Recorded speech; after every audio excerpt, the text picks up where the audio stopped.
I told them in the strongest of words to just do it.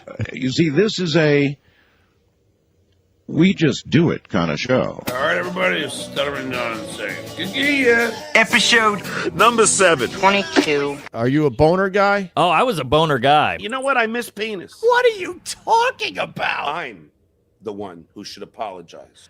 Is it going to be absolutely riveting? Is it going to change your life by any stretch? Probably not, but it's going to be at least entertaining, okay? By the way, for those people that are in the back, remember to shut the fuck up. Matty-O! Cuz-a-roo. Slap-a-rooney. It's showtime.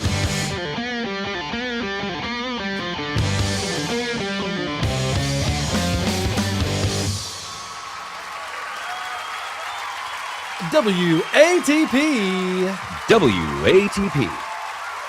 Hello, Webernicks and Cuzzaroos. Welcome to another episode of These Podcasts, the only show that fantasizes every day about our final episode. I'm your host, Carl. With me every Wednesday, the man who has just been cast in the Ron Burman biopic, playing the character Final Days Ron. It's Adam Bush. What's up, Adam? The role I was born to play. I'm doing better and better. Carl, how are you doing? I'm doing fantastic. Producer Chris is here as well. Yo.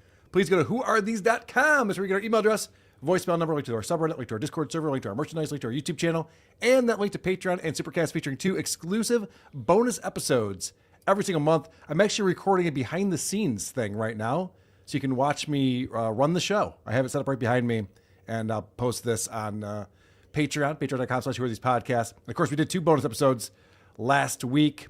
I did post an excerpt from one of them that was the bombshell of John's amazing parenting skills and alcoholism.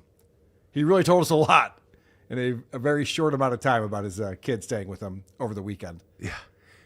And he got all the parts wrong that he was incensed about. Yeah. It was amazing.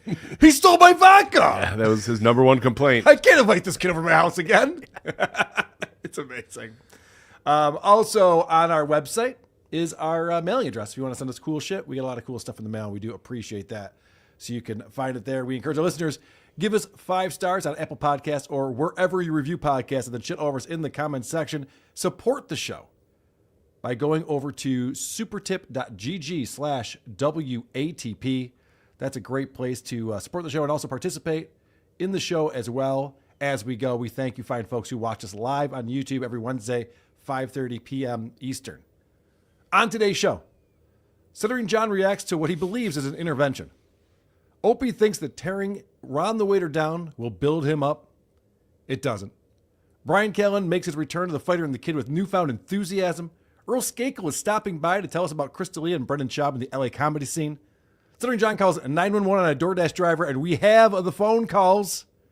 Megan and Annie will be here for a round of Is It Gay and Opie or Burr, a special relationship edition of Opie or Burr. Oh. We have reviews and voicemails, but first, Stuttering John has high-powered attorneys willing to help fight the shitwaya for free. He has made the announcement that he has a very wealthy friend, and his wealthy friend has a connection to this attorney who's got a whole team of attorneys.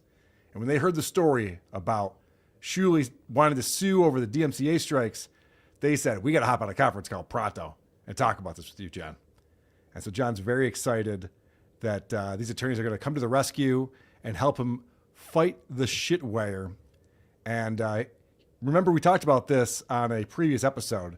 John gets a little bit confused with the legal lingo, which is not surprising. You know, he never did take the LSAT, but he just keeps getting it wrong. Penis pump. I thought John Edward Melendez didn't need lawyers against the Sandusky Network. Yeah, well, I forgot. Well, not really. I mean, I do have one. Actually, expecting a call from him any minute. Fuck it. They wanna rep me pro se. I'll take it. Per se, whatever you call it. Fine with me. That would be per se. He's so stupid. So John originally was going to represent himself. Him and Vegas Beer Sales Jerry were going to walk right into that courtroom in Alabama and just be like, Your Honor, I believe there's a little thing called mentor math, and then just like drop the microphone and walk out of the courthouse. But now he's got these high-powered attorneys that are going to represent him. And for some reason, that is what, by the way, what pro se is. if you represent yourself. There's a different term if an attorney represents you for free and John gets a text message from a friend who lets him know he's an idiot and tells him what it actually is. What's amazing about this clip is the amount of time it takes John to come up with a joke. And it's not a great joke, and it should not take this long. Pro bono. Sorry. Pro bono.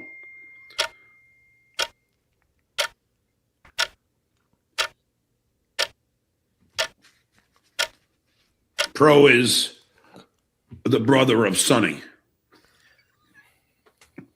So I put the timer up on the screen so you can see it took 9 seconds as he's thinking about it. He's itching his arm. He's like, there's a joke here, right? How do I know the word bono? Let me think about this. You too? Yeah, okay. Let's think about what else we got here. Maybe something that's not as topical. Yeah, what would be cooler? Right, yes. John, you're a real per se boy. Not bad. A berry per se. So John, as we know, does the same show every single day, reads from the same script, as Shuli calls it, the telemarketing script. And Penis Wrinkle calls him out for this. And boy, does John get angry about Penis Wrinkle calling him out. He tries to come back, but it's completely nonsensical. Oh, penis pump, man. You know what, penis? You need some balls. I mean, if you're going to keep on cowardly super chatting me without a name, you at least should come up with your own name. It's Penis Wrinkle. What is he talking about? Yeah, he came up with it. He came up with his own name. It's Penis Wrinkle. It's been Penis Wrinkle for years, tormenting you. And John goes, oh, you're going to make fun of me, huh? How come you don't have any balls? Well, I mean, there's a penis. You assume balls are probably nearby, right? And he thinks it's a dig to call him Penis Pump. I know. The man's name is Penis Wrinkle. Penis Wrinkle. He's just like, oh, yeah, Penis Pump. Got He him. thinks that's him in the clown makeup, and if he would just take it off and reveal himself. Right. Right. You don't even have a name. All right. Fair enough. So I have mentioned on this show before, we've talked about this, that Howard Stern show staffers have reached out to me. And they pay attention to who are these podcasts. They pay attention to the Dabbleverse. They're into it. It's not a surprise. That's why people know who Stuttering John is. If anyone's Googling Stuttering John, hell, I remember Adam telling the story of how he found the Dabbleverse. He's watching old Eric the Actor clips on YouTube, and the algorithm goes, oh, you like old Howard Stern stuff? You should check out who are these podcasts. They talk about Howard Stern stuff and Stuttering John. And so it's not a surprise that anyone involved in the Howard Stern show currently or in the past would know about the show. Shuli's first episode of a podcast mentioned who are these podcasts. Obviously, Casey Armstrong's been on the show a bunch of times. We're friendly. Brent Hatley, let's not talk about that. But you get the point. All these ex-Stern staffers have been involved in the show and part of the show, and John's just not buying it. Oh, boy. So Lady K is out there saying that the Howard Stern staff are huge Shitwaya fans. Yeah, okay. Yeah, okay. Like Lady K is in touch with anyone from the Stern show. Yeah, they get in touch with me, actually. Yeah. Producers of the show get in touch with me. They love it. They love watching Shuli's show. They love that we're all making fun of you. I was curious about that. I'm sure there's current staffers who are like, I wonder what so-and-so from the Stern show back in the day is up to. And then there's like, I wonder how bad Stuttering John is doing. Let's check it out. Yeah. They must really be into it. It's not like everyone who works for the Stern show now knows who John Melendez is. Right. He's a legend from that show. If you're a Howard Stern show fan, you know Stuttering John. So why wouldn't you be a fan of the Dabbleverse? It's amazing what's happened to this guy. What does he think people are finding when they're searching his name?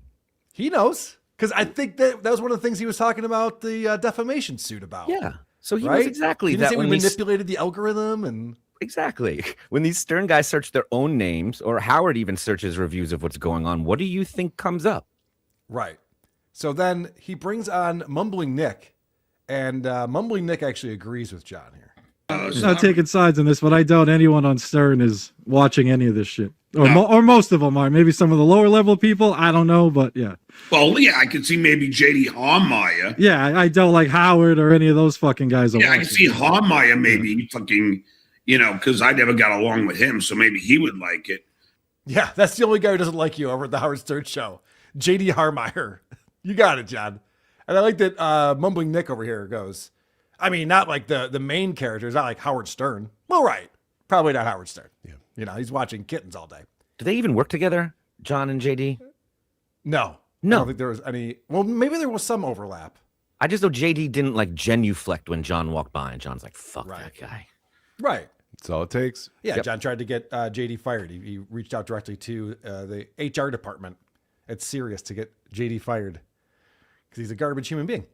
And it's not Howard Stern, but a lot of the higher ups. And by the way, JD Harmeyer is a very well-known entity on the Howard Stern show. He's been on for decades at this point and has always been an on-air personality. In the same way that John was. He can't talk, and they make fun of him. Right. They tell him he sucks at his job. I mean, seriously, there's the parallel. Maybe that's why John's so pissed at JD Harmeyer, because he gets the same treatment that John always did. That's my job. Right. He's just like, JD's not even calling out Baba Booey's teeth. What's he doing? He's fucking this up. What are the idiots? So you were checking out this interview with OG Mumbling Nick, and I'm glad that you did, because I was watching this when it was happening, and I was picking up on everything that you were. I am so excited to present to this to everyone. Please, where do we begin with it? Right at the top, where John is confused as to why people would ever think that he might perhaps have a problem with alcohol. Meanwhile, it's 4:56, Nick, and so far all I've had is a Monster, a protein drink, and I'm drinking some water. But somehow I'm the drunk, right? Well, I was a former addict, John, so I got to be honest. I do think you might have an issue with that, but I understand. Really? But if you're not ready, I'm not here to press. You know, I know how that works. I'm ready for what? What are you talking about? What am I doing? That's what I mean, John. It's fine. It's fine. This is amazing because Mumbling Nick does not want to get into it. He's very apprehensive about this whole subject. He knows it's not going to go well. But he doesn't want to enable him either. Right. So we're going to find out Mumbling Nick has some experience with this kind of thing. But it's very funny that immediately John hears someone go, well, you might have a problem. And he thinks he's being attacked. Yeah. I've watched the show Intervention many times. You see this a lot. Could you imagine John having an intervention, his son Oscar pulling out that piece of paper, Dad, your alcoholism has affected my life in the following ways. Nope. I'm not hearing that. You've had such a great year at Harvard, for Christ's sake. Are you fucking kidding? There's no way he's letting anyone read anything or talk. Right. Just like he's shutting down Mumbling Nick immedially. When Nick's just like, all right, man, listen, you're not ready for this conversation. I don't need to have it. You feed it into the narrative. When did this shitwaya get to you? Right. This is like the Christopher on The Sopranos intervention. Mm-hmm. Remember how well that went? Not well. Yeah. Yeah. Yeah, what you're about to see is exactly what you described. This is an intervention. This is what it must be like. And it's the most common thing I heard from people at Hackamania when talking about John was, can you imagine what it must be like trying to argue with him when you're his family? Well, this is what it's like because Nick is reasonable, speaking from experience, and this is the kind of stuff he gets in return. It's coming from because occasionally I'll do a drinking show. Well, I got news for you. We did drinking shows on Stern too. So was Howard a drunk then? I don't know about back then, John. I'm not listening, but I just see now. Okay, That's well, all. I don't really give a shit about your right. package. Okay. Because you have a mask, and who the fuck are you to tell right. me? That's fine. Japan girl, thanks for $2. Boss said, get this boring troll off the show. He's getting close. It's whatever is convenient for John. Yeah. So he didn't like what Nick had to say. So now, because he's wearing a mask, he's got to go. Yep. Meanwhile, Clay Dabbler's mask, you got Corky shades, Ava's tits, all perfectly welcomed on the show. But as soon as the guy goes, you would have a drinking problem. You got a mask. Yeah. It's like, fuck he also specifically said something that's kryptonite to John that he's not ready for in any way that disarms every argument he makes, which is we're not talking about then, we're talking about now. And he just shut down, and no one gets to say that to him. I'm so glad Nick did. That was a perfect rebuttal to that. Oh, you're saying that Howard Stern had a drinking problem? I don't know, man. I wasn't watching that. I'm watching you now. Yeah. What's going on? All right, so what's the next clip here? Listen to the language he uses in saying this. First of all, 12-pack a day that's I wouldn't say I drink that. And I also wouldn't say that I get dehydrated because I drink so much fucking water. It's not even funny. Plus, here's my MO, Nick. I'm going to tell you, right? Mm-hmm. So I'll put the Yankees on. We know what it's yeah. The By Yankees the way, defense. drinking beer during the Yankees game does not count as drinking beer. Like, you can watch 12 innings and then you start drinking. That's beer number 1 as soon as the final out is recorded. He's so defensive. He couldn't finish one point. He just keeps moving. Yeah. I love that he goes, and I think that's what Adam was picking up on. I love that he goes, I wouldn't say I drink a 12-pack a day. Yeah, I know you don't admit it, right? I know you wouldn't say it. That's not the point. Yeah. This next one is a rhetorical question. Let's see if we can answer it from. Okay. When has me drinking ever had any problem with me with family, any problem with my jobs? When have I ever been fired, reprimanded? Me being a school teacher? When have I ever had a problem? You tell me that and get back to me. Give me the objective data and get back to me. Until then, shut the fuck up. Okay. Oh, they got me with their legal mumbo jumbo. The amazing part is, Mumbling Nick was trying to avoid this whole conversation when he just goes, yeah, listen, man, if you're not ready for it, that's not why I'm here. It's fine. Ready for what? Yeah, I know. He fucking brought himself into this conversation that he's arguing with himself over. He's talking to his family right now. Mm-hmm. He doesn't see how alcohol could have affected that list of things that are no longer a part of his life. Right. Employment, family, children who love you, income. Possible hygiene. I don't know. Well, you still have the drinking. You're still doing that. And the other thing has gone away. He doesn't see a correlation, and nobody handles it better than Nick. I do find you the most interesting. I will tell you that. I think it does take a hit when you leave. It does. Well, thank you, Nick. And I'm sure we could be friends if we ever hung out. I'm sure we would have a few beers. And oh shit, I mentioned beer. Not me, but yeah. Oh, so you can't even have beers anymore. I don't do anything. Yeah. Oh, so now I get your righteous attitude. Oh, what a prick.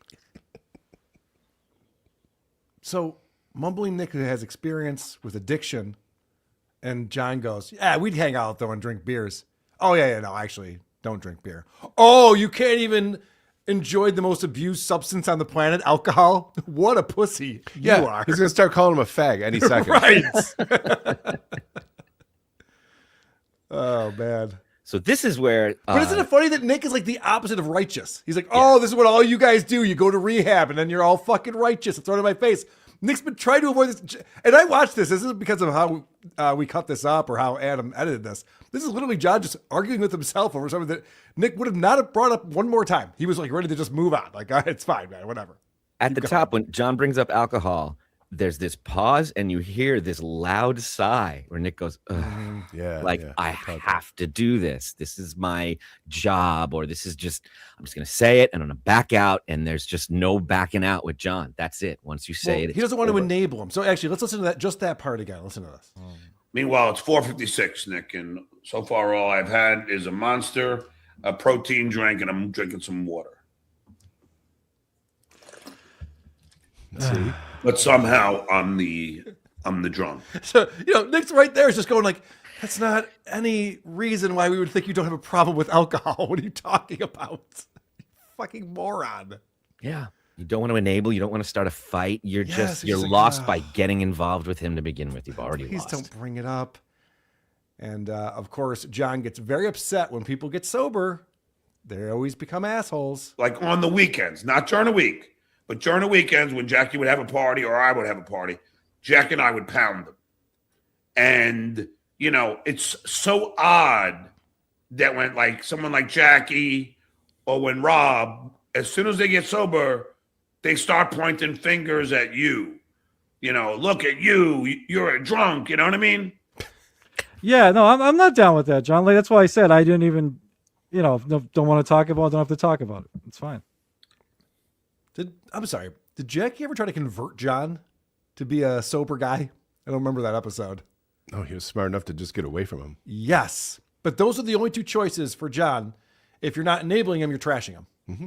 You know? So if Jackie makes a comment like, oh, man, you're still chugging beers, man? We're older guys now.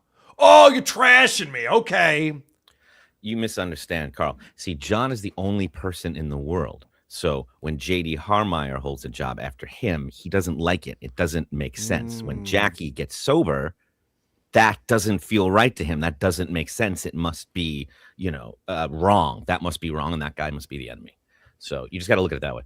This next clip is incredible because Nick actually opens up about what his experience has been, and John couldn't be dumber about how addiction works. By the way, if you're going to say I'm an addict, Shitway smokes weed on every fucking show. He probably is. John, I just want to say this, then we can drop it. Like, I was an opiate addict. I took the shit every day. I kept 2 jobs. I have no idea about your family life. I don't even want to hear about it. Opiate?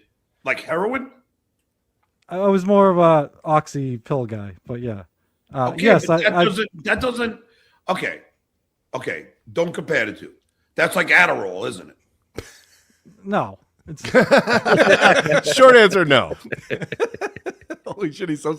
How does he not know anything about drugs? Remember when Rob Saul was like, yeah, I was doing Molly. He's like, what the fuck is Molly? Who's this Molly? Yeah. How does he know nothing about drugs? What are opiates, like Adderall? Nick is just like, no. But John is like, let me explain this thing to you. Hold on. Let me take a brief moment for you to explain to me what we're talking about. Okay, Yes. great. Now I can get back to teaching you what this is. He has no idea. So John's whole thing is your addiction to whatever you were addicted to. Sure, you can hold down 2 jobs because everyone who's on opiates can do that. That's not a problem at all. But John wants to say if he really was an alcoholic, there's no way he'd be able to stream for 2 hours a day and make a fool of himself. So obviously he's not an addict. no, it's not even Okay, when totally I 2 took- different drugs. Okay. Well, here is my experience, Nick, when they gave me oxycodone for my wrist. I couldn't sleep all night. I was up and I was very attentive. So yes, you could hold a job being on something like oxycodone because you don't feel. Now, look at alcohol. Sorry, you saw me on some of my drunk streams. If I do 7 or 8 beers, there's no fucking way I can do a job. Sorry. So in summary, your addiction is child's play compared to my addiction. I win again. Wait, what did I just admit to? Yeah. What a fucking idiots. Because I'm not fit to hold a job. Yeah, that's what I'm saying. Haven't you seen me humiliate myself on the internet? Yeah. I get so fucked up. I can't do shit. I can't believe he just said that. He doesn't know what he's saying. He's just trying to win an argument now. Mhm. He doesn't even realize what he's arguing for anymore. And the fact that, opiate addiction is pretty awful. It's very scary for people. Where And would the he have fact heard anything about this? the fact that John's just like, oh, anyone can do that. Yeah, anyone can hold 2 jobs. Just the fact that he's like, it affects my body this way, so obviously it affects everybody the same way, you dumb fuck. Like, Right. you're experiencing it wrong, you fucking loser. Yeah, so there's more deflection here from John. Happens. There's no way anybody could function being drunk and do that. And then you got to go to rehearsal with Jay, all the other writers involved with the bits, the executive producer, and there's no fucking way. Then you go upstairs to your office, start watching the clips that the research department put together, and then you got to go home and watch them. And if I had the kids that night, I would have to make them dinner and everything else. There's no fucking way. You know what I mean? Thank you. Loose cunt. So John's whole thing is, obviously I'm not an alcoholic because I had a job on the Tonight Show for 10 years. Meanwhile, Jimmy Fallon's the host of his... Anyway, that's neither here nor there. But Dr. Drew has talked about how he's met hundreds of guys who are raging alcoholics and very successful. Yeah, totally functional. He's met me. Yeah. I was on a show with Shuli that one time. But it's very possible to have a problem with substance and also have a job and make it through your day and get by. And John just claims like, well, no, if I was an alcoholic, I'd be blackout drunk at 9 a.m. Then how would I do my job? It's called pacing yourself, John. I learned from John. It's called whip, whip, whip, whip, whip, whip, whip. Yeah. There you go. Stop chugging. Right. Every addict has an idea of what a real addict is, and it's very specific, and it's always some severe cartoon version. And until they reach that point of like waking up in the morning and then immediately taking a shot that's waiting for them by their bed, they're not an alcoholic. Yeah, but then they move the goalposts. They're like, well, I'm not mixing cocaine in it, like Stevie Ray Right. Vaughan, so it can't be that bad. Because just for the record, this fucking guy, Nick, had the audacity to say, as a former addict, you might have a problem. And since then, John has said, J.D. Harmeyer, Jackie, Shuley, The Tonight Show, I had kids, there are editors, there's a schedule. Like, he just won't stop. Yeah, and he continues to school Mumbling Nick on how drugs work. Again, John is like a 7-year-old the way he describes drugs. I would, all the writers would have like a cup of coffee, and that stimulates the brain as opposed, that's, it's more of an amphetamine than it is a barbiturate, if you understand what those two terms mean. Yes, I know what they are. Yeah. So, caffeine will stimulate you, as opposed to alcohol that will make you sleepy and lethargic. Do you agree? Yeah. Gaslighting douchebag Nick. Well, with Stuttering John leaving, who should be the new Dabble Lol cow? I don't care. I I love that. I don't care. Whatever you say. Yeah. The beginning of this interview, John goes, Mumble Nick, where are you from? He's like, Massachusetts. It's like, how do you not know that? You listen to this guy talk? But yeah, that is a very funny thing where John explains that caffeine is a stimulant and oxys are just like Adderall, right? A barbiturate. That was so fucking funny. He's so stupid. Now, should the writers not be drinking coffee at the Leno show? Is that what you're saying? Because it's a drug. All right, one more clip on here. And John, sometimes when you make an argument, he actually says the truth. He says the quiet part out loud. And sometimes he catches himself, sometimes he doesn't. I was more of a social drinker anyway. I got too into the drugs, yeah. But yeah, I mean, drinking, if I drank too early, I got tired and I would fall asleep too early. Every time. That's the whole, and that's the other point. Like, you don't want to do that either. Like, which is why I'm not drinking right now. No. Because, there's no way I would never make it to the game. Yeah, I got you. Because just like you, I would get tired, and then it doesn't, Hence, that's why there's no way I could ever work, and drink. There's no way. It's just impossible. I mean, I'm just being honest, man. Yep. Yeah, for once you are. Yeah. John literally said, that's why I'm not drinking right now. I'm unemployable. He goes, it makes you sleepy. That's why I'm not drinking right now. Otherwise, I'd be pounding beers. He's a social drinker who drinks alone at home every night. But it's during the Yankees game. It's okay. Well, good job, Mumbling Nick, for speaking truth to power. Well done. Very well done, Mumbling Nick. I just have one more clip. We have a lot more John stuff. I have the 911 calls coming up later in the show that are amazing. So we'll get into that. We have a lot of John stuff to cover today. I'm going to play this one more clip for you because John's calling me out. And for some reason, I feel the need to address it. I don't know why.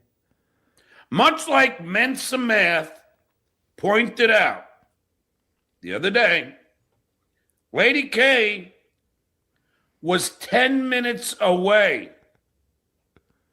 from Stevie Tomatoes. All right, let me just give you the quick backstory. So I was actually listening to this with Chris up in my kitchen because we just got done with WATP on Saturday, and Mensa Math was on, and Mensa Math's just like, I figured it all out. I figured out exactly what proves that Carl is a barrel husa.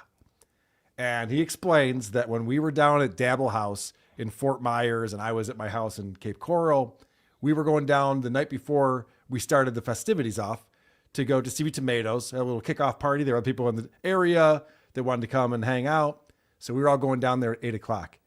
I get the message from Shuley at 7:05, or give or take. John's down there right now. We should get down there. I was like, great. Yeah, let's get down there right now. So this guy, Mensa Math, is brilliant. And he goes, listen, it doesn't take that long to get from Carl's house in Cape Coral to Stevie Tomatoes in Cape Coral. Both in the Northwest Quadrant, doxed. I should be able to get there within whatever that is, 40 minutes. And what they didn't take into account at all, and they even said this too, he's like, yeah, he's got Jenny Jingles and Missy B is with them and producer Chris. We had to wait for women to get ready. We're going out and meeting people at a bar. You ever been with a woman and you're like, oh, we're actually going to leave a little bit earlier than we thought? It means you can have 3 drinks. Yeah, like, what do you think's going to happen? We turn to Missy B and go, oh, actually, Missy B, they want us to get down there right now. What do you think? Like, okay, great. I just have to hop in the shower and get the curling iron out and do my makeup. It's like, not that Missy B's like prissy like that. I got ready early just in case this might happen, so let's go. You know what I mean? 10 minutes away. He had plenty of time at 7:05 to get to Stevie's while I was there.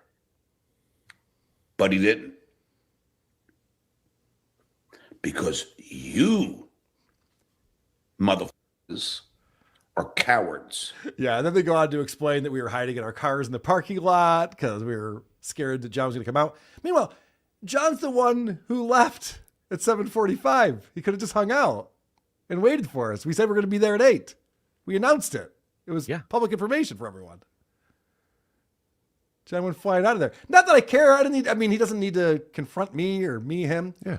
We were early, actually. We were earlier than I expected to be. Also, I did talk to John at Rodney's. He would not talk to me back. No. We went down the street to try to find him at that other bar after his Rodney's gig. Remember he stormed out of the place. So I don't know if he should be saying I'm the coward around here. I was ready to hang out with the guy. I would have bought him a beer. He missed out. I think you were so enamored with him at Rodney's that you couldn't even form a sentence. You were just tongue-tied with all the star power. That is true. All right, we have Opie and Ron stuff coming up. We have more Stuttering John stuff, including his announcement that yesterday was his last show ever. Of course, he's live now, so that's not the case. But it is very interesting the way he presented that. We're going to talk about The Fighter and the Kid. Bryan Callen came back on The Fighter and the Kid, and Earl Skakel is going to join us. Nice. When we were talking about Chris D'Elia and Brendan Schaub the other day, Earl reached out to me because he's been in the LA comedy scene for a very long time and knows all those guys. So looking forward to all of that. First, supertip.gg/WATP. Support the program. We do appreciate all of you who do that. So here are, this one came in the other day. I don't know that we got to it, but Labyrinth Mystic's been killing it on this show lately. Yes. Carl Cummings over here with his progressive LGBT kid ideas. Should they drink every brand of booze and smoke every carton of cigarettes to make sure they find the right flavor of cool they want? Yes, I do think that. I think that's when we were talking about the creep off. We were talking about how this this trans father kidnapped his 10-year-old son to give him a sex reassignment surgery in Cuba, sent him up to Cuba. And I've come fully around on this. I think every kid should transition at least once. Because how do you know if you want to be a girl, if you're a guy, and vice versa? I think you should transition back and forth and figure out what's best for you. Walk a mile in my shoes, see what it's like. Yeah, like I would watch G.I. Joe and Transformers. Like, do I want robots fighting or humans? I don't know. So always with the Transformers. Makes sense.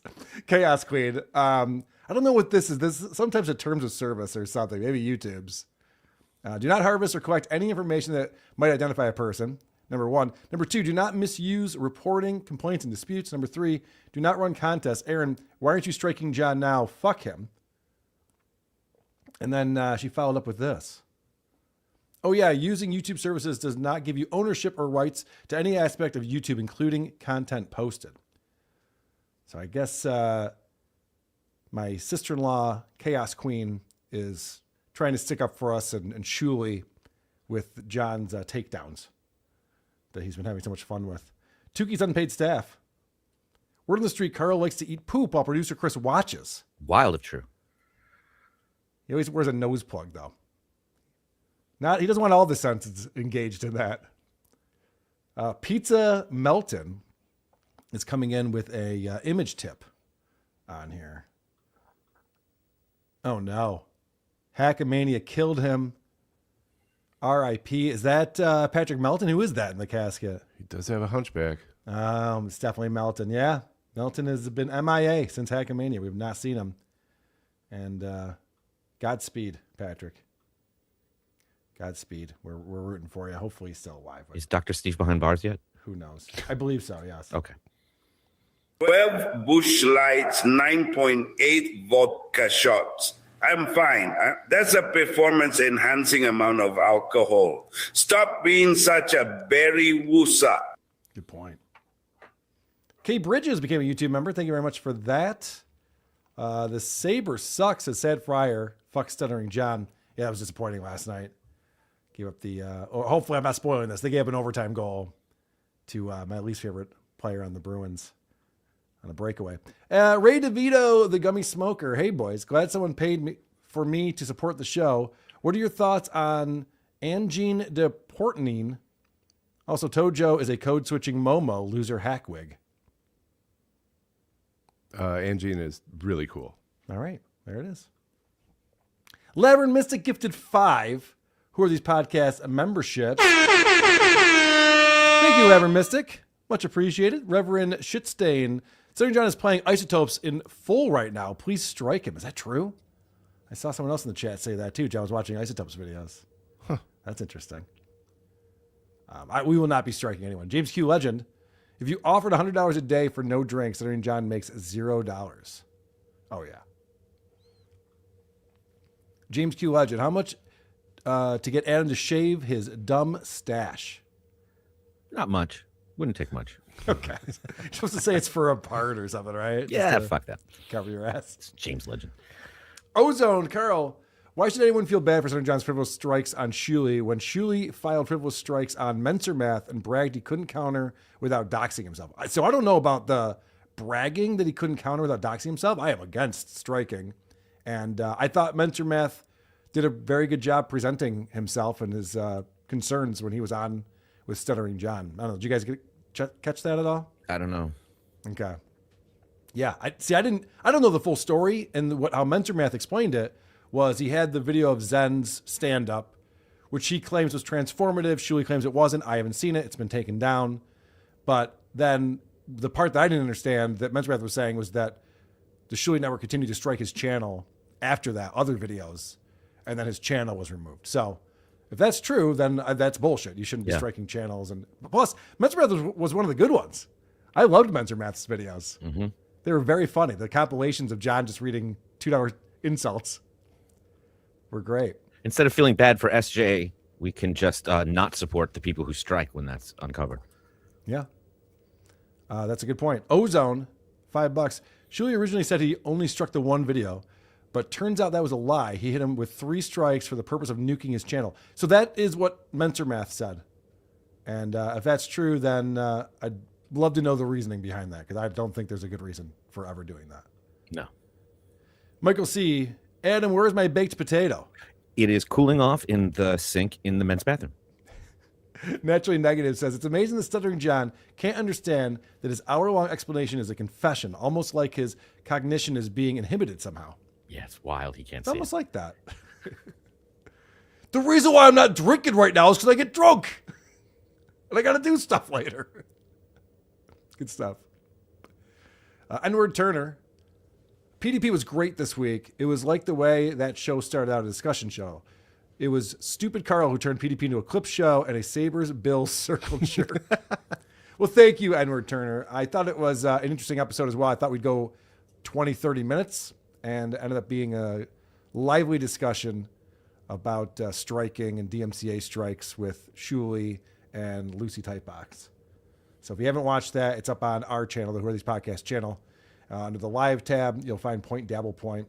And if you're on our Patreon, I post all the audio versions of that as well. Strike me down, and I will come back more powerful. Well, at least more drunk and stupid, but also powerful. Hey, come on Shut now. up, Adam. Okay, I'm sorry. Got you good with that one. All right, let's talk about Opie.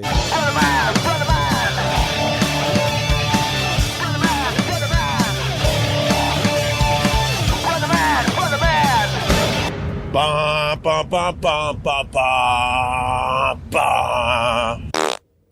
This one starts off fun because Opie's revealed this fetish before. Opie likes the girls who are preggers. I know. It's whatever. I don't want to yuck his yum, but some people are into that sort of thing. It seems weird to me, but he discusses it with Ron Berman here. Bit. I just got to say a little bit. A little bit. Pregnant women.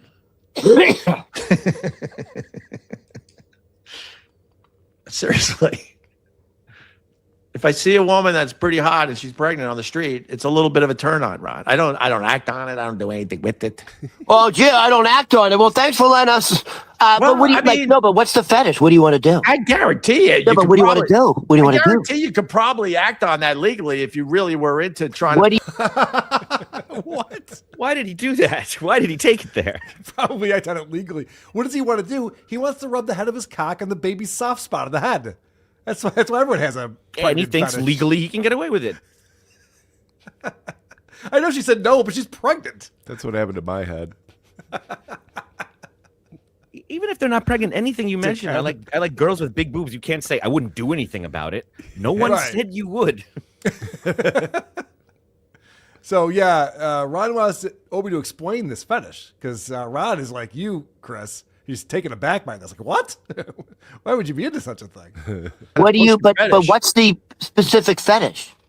I don't know. I think it's just a sign that they're goers or something. I don't know why. They're a sign that they're goers. I don't know why. But I'm at least being honest. What's your fetish, Ron? So I can make fun of it. This is wild. All right, I'm going to pause it real quick. So yeah, Opie's thing is just like, well, she's obviously fucked before, so Yeah. that's hot. She knows what she's doing. Jesus Christ. There are other signs of that.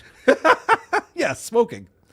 But yeah, listen to when Ron's asked, "What's your fetish?" Listen to what Ron says. I don't know. You're not going to answer. You don't I have like to any pick my fetish? toes. That's not a fetish, picking your toes. How did Ron find the grossest thing possible to say? I'll tell you how. Great question. Because Opie broke the game.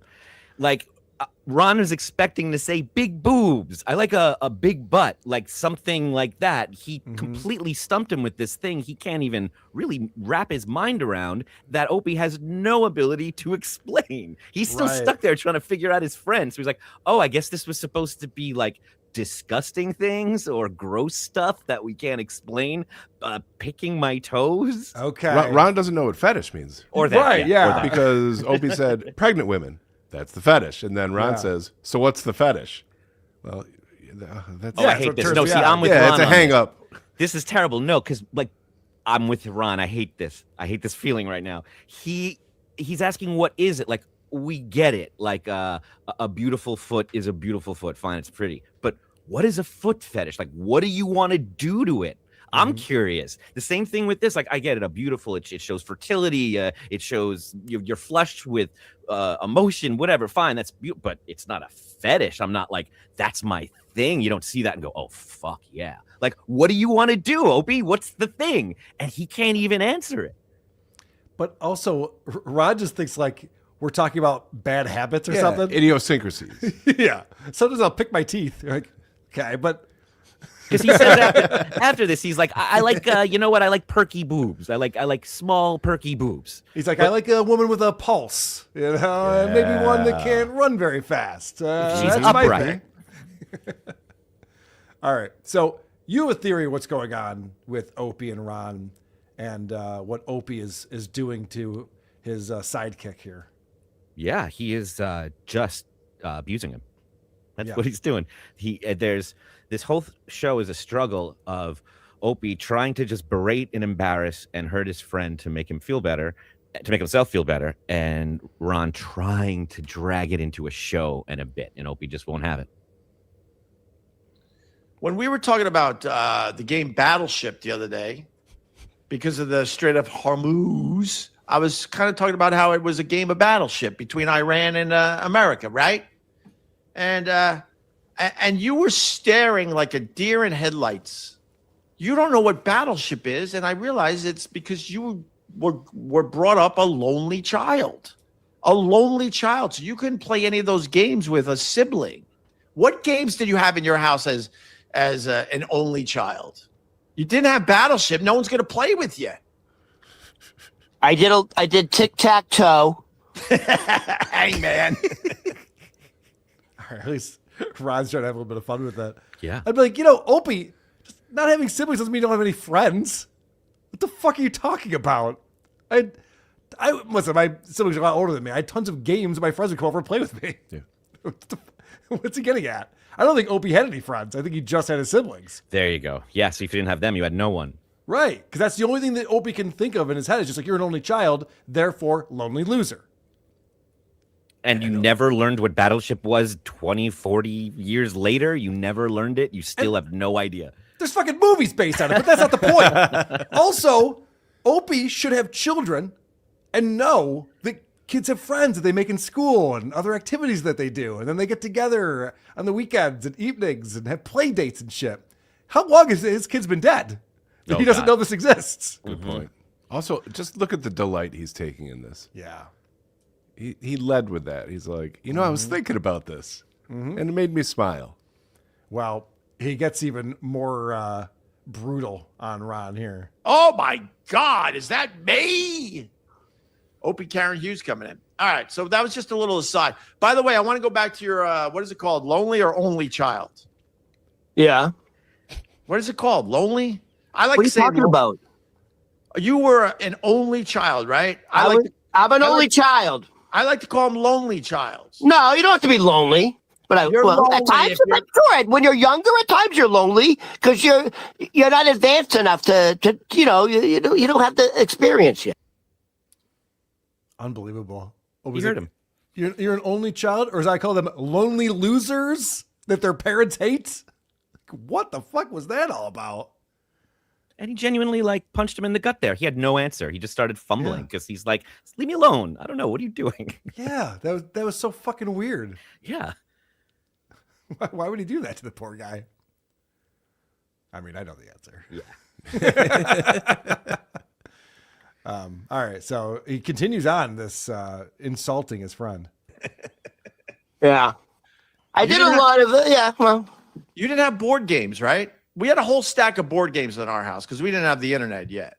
We just had one phone with the long cord. We come from a very different time. So we had to have board games so we weren't too bored. But when I brought up Battleship, I'm like, oh my God, I don't think Ron ever played Battleship. I played it a few times with friends. Who?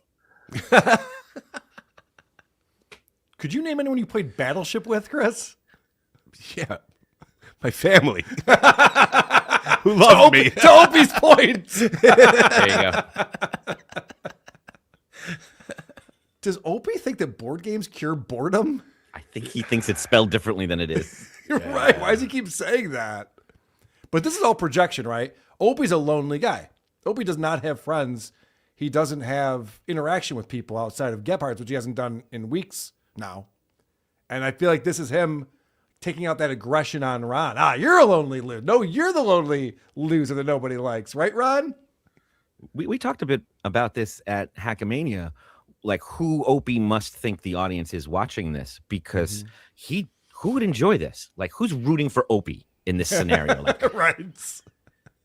Stick it to him. The guy doesn't deserve it, and he's really not rooting for him. He was like, oh, you did have friends that played Battleship? Great. Now we can go into this story I was going to do. He's like, who? Name them. I want names. Name them. I don't believe you. I need you to be lonely and miserable. It's crazy. Now, in this next one, I think you'll enjoy it, because I thought the Corey Feldman getting bar mitzvahed on the street was the most Jewish thing that had ever happened on this show, but we are about to top that right here. Hey, by the way, do you know this guy? Hi, Opie. It's Barry, Ron's pharmacist. Hey, Barry! You made it to the big time, Barry. Oh, my God. Opie, say hello to Barry. Yeah, all right. I said hello. He's a big fan. He's a big fan. Every time I go to there. So when am I going on the Opie show? Well, so Barry is a Jew, that is what you're telling us. I'm just assuming. I don't know. Who knows? But I mean, I love that Opie, that that Ron thinks that guy sounds like that. That's hilarious about that. All right. Well, they're allowed to hate their own, right? I believe that the guy's a fan. When he says Barry's a big fan, I believe it. I believe it. Then they get into Ozempic talk.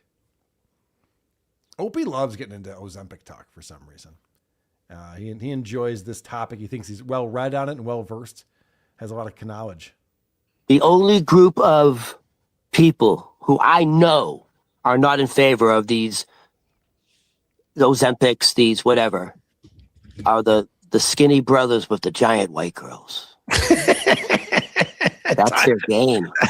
That's their game. That's an skinny brothers with giant white girls. They don't want it. They don't want the Ozempic. Let me in. You bring up good stuff and then you just keep babbling. I was going to say they're an endangered species. Yeah. But I couldn't get it in. You got to be quick with me. You got to be quick to get it in. But the big fat white girls for the black dude, that's an endangered species these days. That is an endangered species. Chris, do you remember the voicemail we got on the most recent episode where they were talking about the Opie versus Burr game and they gave us a little cheat hack? Yeah. And they just said, Opie just repeats the punchline. He can't help himself. Opie had that punchline in his head. He had to say it thrice. We get it, Opie. It's not going to get funnier. Moving on. Very proud of himself. It really has the vibe of like when Trump was pushing those world leaders out of the way to get in front. Right. Like Ron was starting to cook just for a second, and he had to just shut the whole thing down to a halt to berate this guy. Who does he think is enjoying that? He doesn't care. Ron wasn't changing the subject. Opie could wait for him to finish with his, black guys love fat white chicks thing that he was doing. I wanted to hear where it was going. I'd never heard that before. It was interesting.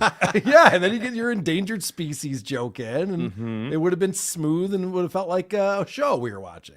So now Opie's been, embarrassed and shut down. He didn't get his joke in. Ron wasn't playing fair, so he has to punish him by telling a story that he has about Ozempic that involves close personal friends of his and neighbors that live in the building.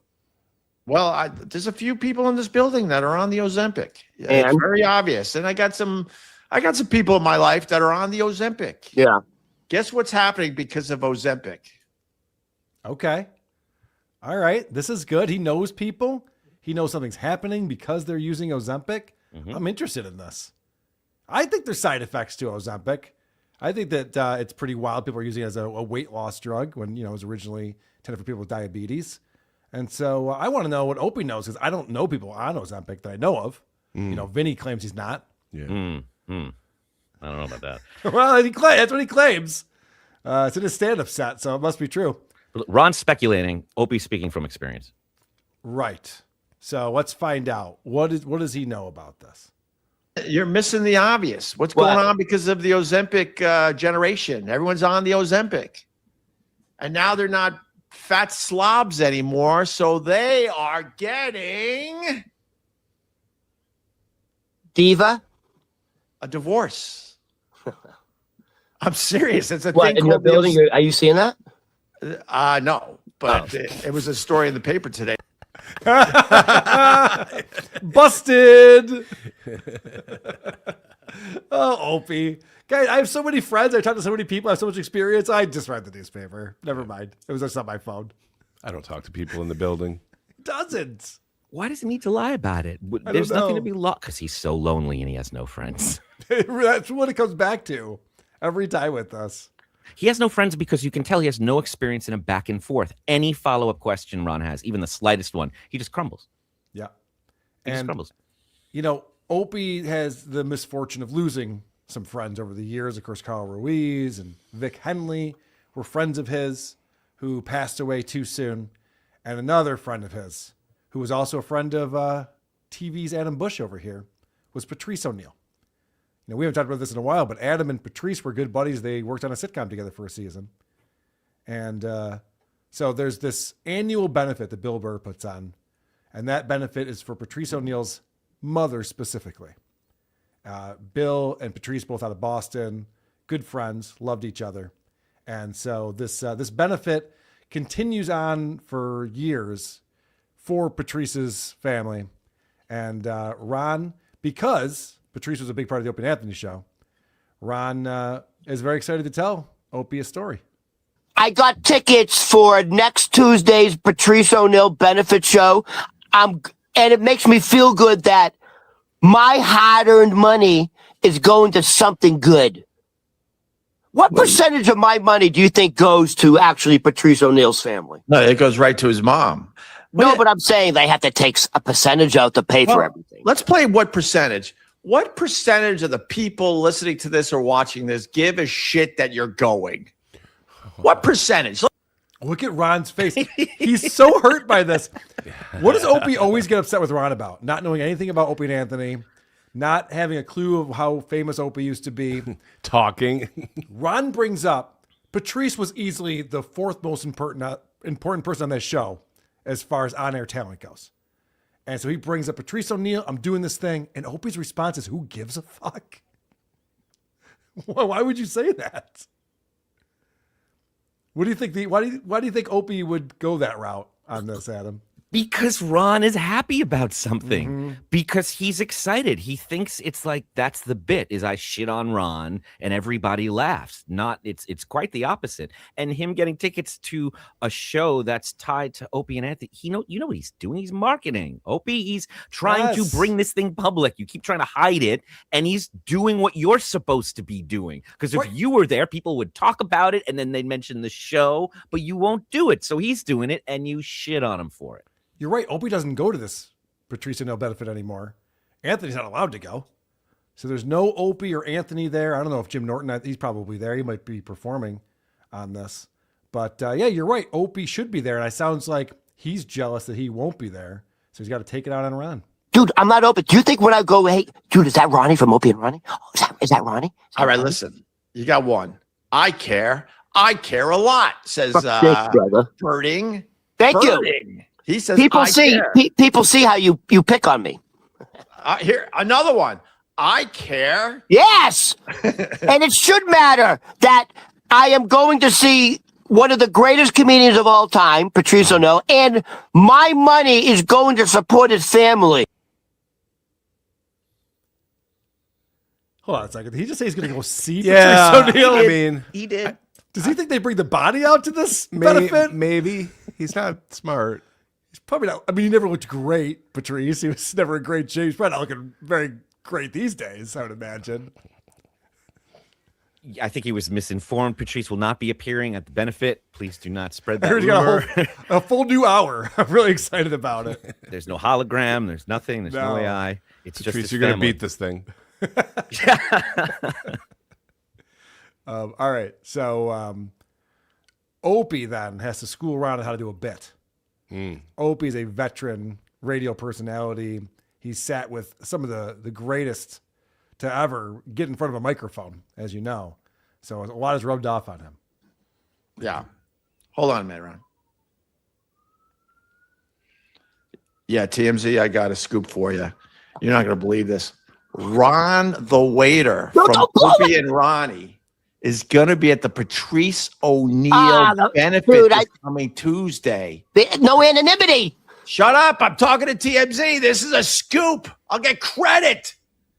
So, if you want more details, call me back. If not, just run the headline on that TMZ, all right? But this is big news. Ron is going to the Bill Burr / Patrice O'Neal benefit this Tuesday. Oh, my. Ignore. Elvis is in the building. Ignore Nancy Guthrie. That story's old. Make sure you get Ronnie at the top of your TMZ page because he will be at the Patrice O'Neal benefit this coming Tuesday. All right, call me back if you need more info. There you go, Ron. That's exciting news. My God. With the flash bulbs in my eyes. Oh, my God. This is exciting. Please. I could have been doing a loop in the park on my bike, but instead I got the big scoop today. All right. Opie, when you explained the headline to TMZ for the 5th time, we get it. What was that? Why did he keep that going for so long?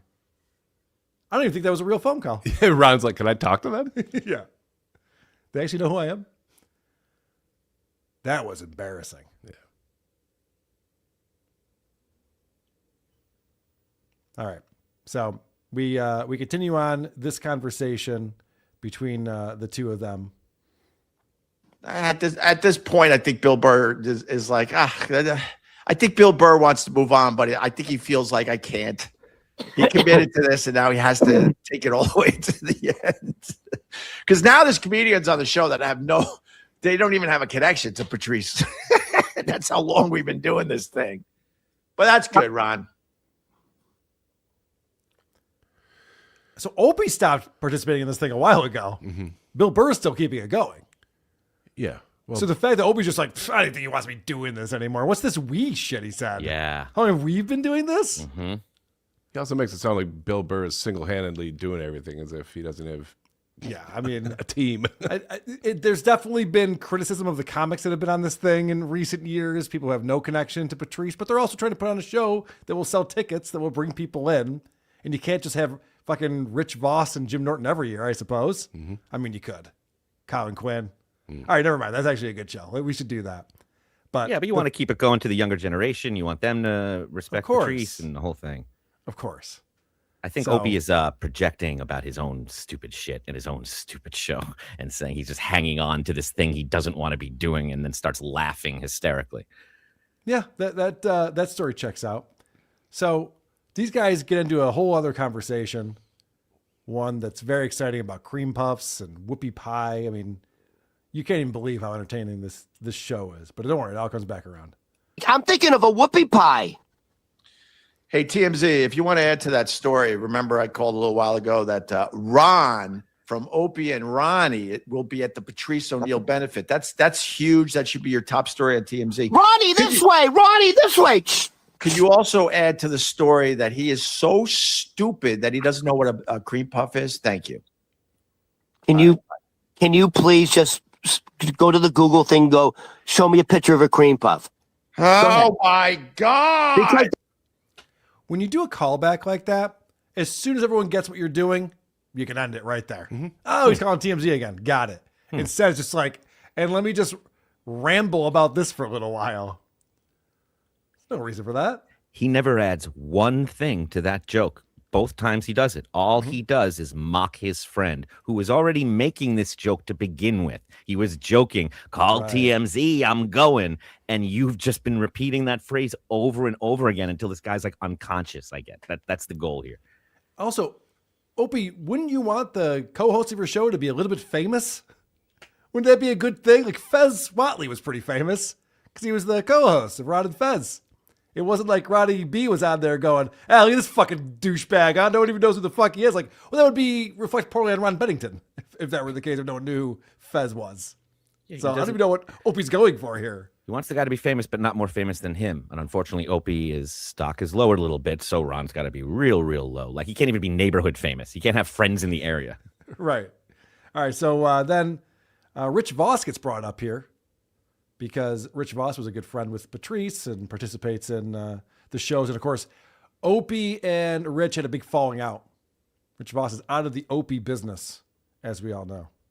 I've never met him before, but the guy who wears that funny hat, if I run into him, you want me to give him some words for you? Rich Voss? Yeah. I don't care about you want Rich me to say Voss. something? You want me to say something on your behalf? No, I'll say it myself. How about that? All right. All right. Hey, I got a message from Opie. Yeah. Voss. What would I say? What should I say? Just say. I have a message from Opie. It's going to be good, though. No, just say the next time he sees you, he's going to give you a talking to.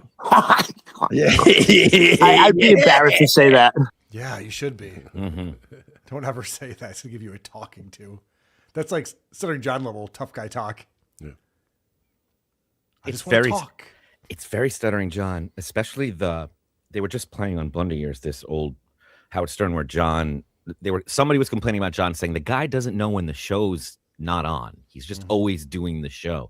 Ron's trying to do a bit with you, Opie, and you're just like stuck in this real sad, depressed life. He's like, what would you say? What could you say? What would be funny? Yeah, I'm not really going to go up to Rich Voss and say I got a message from Opie for you. Just gonna come up with something interesting. And you managed to come up with something that just shut Ron down completely. He's like, yeah, I'm not going to say that. Talking to. Okay. Just like John, whatever you say. I have no idea. Whatever you want. All right, one more clip on here, and then we'll move on with our lives. Do you want to set this one up for us? It's a beautiful work of art. Like, now that we know they're talking about cream puffs, they're live streaming a little later in the day at 1 p.m. They're talking. He's been yelling a lot. We have context. Imagine if you didn't know this show and you just tuned in to see what the Opie show's like, and this is what you get. All right. Hold on. I think in this day and age, I think everyone's version of a cream puff is different. And I got a text from my wife. She's like, "Are you live streaming?" So she's probably hearing me yelling and praying that I'm actually talking to someone. All right, cream puffs, you idiot. Okay. Hold on a second. So, if we're to believe that Opie did just get a text from his wife from beyond the grave asking whether or not he's streaming or just screaming like a lunatic from the other room in the apartment, like, why would you have that thought? It could be one or the other. That's scary. It sounds like it's a frequent thing. Exactly. Right? Do you need your meds? Yeah, right. Are you having? Do you want me to take you out for a walk? You having an Opie? episode? Yeah, you sound like you're having a tough time there, Greg. You doing an episode or having an episode? Yes. She's also not comfortable coming in and even just poking her head. Yeah. Because what would happen? Oh, yeah. The only time Opie's ever been interrupted ever, and he does it outside on the patio. He's done it from different rooms in the house. It's always just Doggy. Yeah. There's never a child. There's never a wife or a friend that comes over. Now we know. Possible? Yeah. She's not like, is someone over? Who are you talking to? Is there? Right. She knows there's not. That also wasn't brought up. Oh, yeah. She walked in one time and there was no camera. I'm rehearsing. I wish you were jerking off to gay porn. Exactly. It's the whole air guitar thing. Watching gay porn. All right. Well, brilliant segment, Adam. Let's keep an eye on Opie in the way that he's treating his friend, Ron Berman, because I don't like it. I think Ron deserves more respect. He deserves a Venmo. Get a Venmo, Ron. Get a Venmo, Ron. We'll help you out.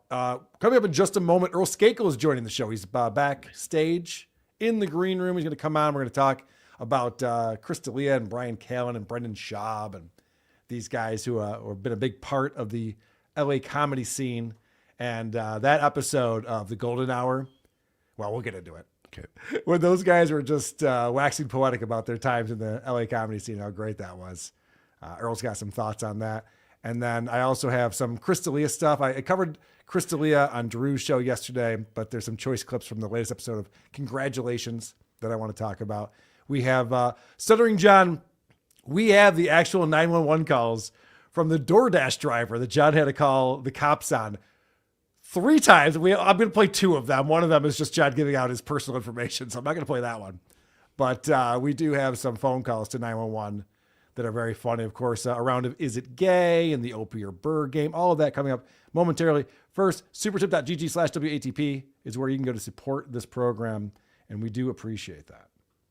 God damn it, I'm gross and talentless unless you consider magically removing the purple color from my lips. I did that somehow. If I was a drunk, how was I able to yell, "Here's Jay Leno's every night, you dumb fucks"? I'll wait. They did have to pre-record that at some point, but yeah. Opie, the first one. Relations with birthing persons is totally gross. Ew. Touching the head of an unborn fetus with the tip of my peen, on the other hand. Oh boy, okay. I think I'd see where he's going with that. Unknown artist coming in. I love the show Wings, but the season and episode Stuttering John was on was the worst. How do you think a reboot would take place at a bar? It's about 2 bro pilots. It's called Wings. Glad you like the tune, VHC. Yeah, that's going back to at Hackamania. I presented the fact that a guy reached out to John and said there's going to be a Wings reboot. I've never watched the show Wings except for that episode with Stuttering John on it. And I'm like, how is this a sitcom that was on the air for so long? So I'm glad to hear that was the worst episode because it made no sense to me. Well, I love what he pointed out because it's just a sitcom, which means it's just an excuse for guys and girls to talk and make jokes. It doesn't matter. The only thing about it that makes it Wings is that it's in an airport. So he's like, we're rebooting Wings. We fixed it. We're removing all the airplanes. Yes.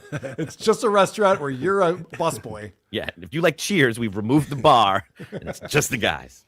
They serve wings. Oh, guys. All right. Vinny Paulino's watching. God damn it. Who knew? I am not on Ozempic, you assholes. All right, Vinny. All right. Fair enough. The N-word coming in. I love the way Ron leans his big dumb face into the camera every time he speaks. I usually listen audio only, so imagine my delight watching that snaz come into full frame. Oh, the N-word. It's not great. Yeah, it wears off. Rob Saul is also watching the show. Star-studded today. Remember, for 8 months, says, imagine how unlistenable One would have been if Anthony and Jim were riffing and Opie screamed, "Let me in!" He has radio cancer. That was ridiculous. Let me in. I got a thing I want to say. I'm going to say it 3 times. Wes Little. If the Lord allows me to see Monday, I'll have 3 years clean after 15 years of opiate addiction. 10 milligram oxys a day. John is clueless. Well, congratulations on your sobriety. I'm sure you'll see Monday. And opiate addiction is the That real guy's deal, a man. judgmental fuck. Well, who is he to come in here and make us feel bad? What the fuck was that? What's that all about, Jesus. Wes? All right. I want to bring on a guy that I met at the first Hackamania, and that would be comedian extraordinaire Earl Skakel is joining us. What's up, Earl?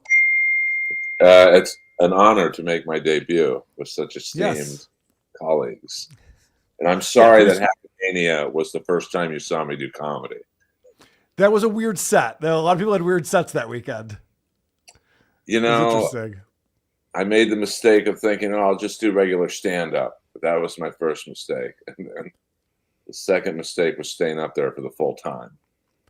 So I appreciated your set, by the way, because I thought you handled it very well. I told you so afterwards. The other set that was very funny that night was Ray DeVito, because he came out and just ragged on Kevin Brennan for the first 5 minutes. Everyone's like, yeah, fuck Kevin Brennan. And Ray's like, and how about the peanuts they give you on airlines? Am I right? And I'm like, what the fuck? He just went to the hackiest material after that. And then Well, Ray and I had a conversation, and he goes, they don't want to hear jokes. They just want to hear about Kevin Brennan. I'm like, no, they like jokes. I mean, I don't think he understood. He got the standing ovation because people were like, oh, the guy we all goof on is here in person. Right. So He was the guy that Kevin Brennan told was not allowed to be at Hackamania. And he showed up. So we're like, yeah, good. Stick it to Kevin. Good for you. You're here. But I had a good time. Melton, you know, everything he said he would do, he did. So, you know, it's probably Melton, not. Rest in peace. We're gonna miss him. Yeah. I know he's like that one guitar player who was in Kiss for one album. He's just gone. Yep. And no one's going to miss him. I mean, it's going to be weird next year when he's not there. Might be Earlomania next year. Who knows? Let's go. All right. So, Earl, you're on the show because we were playing this Golden Hour episode, and Brendan Schaub loves to have this memory of him hanging out at the Comedy Store with all of his comedian buddies and just how much fun they were having and how they were crushing it every night. The killers of comedy, the greatest era of stand-up the Comedy Store has ever seen. And you've been around for a minute, so I'm sure you have a different perspective on those guys.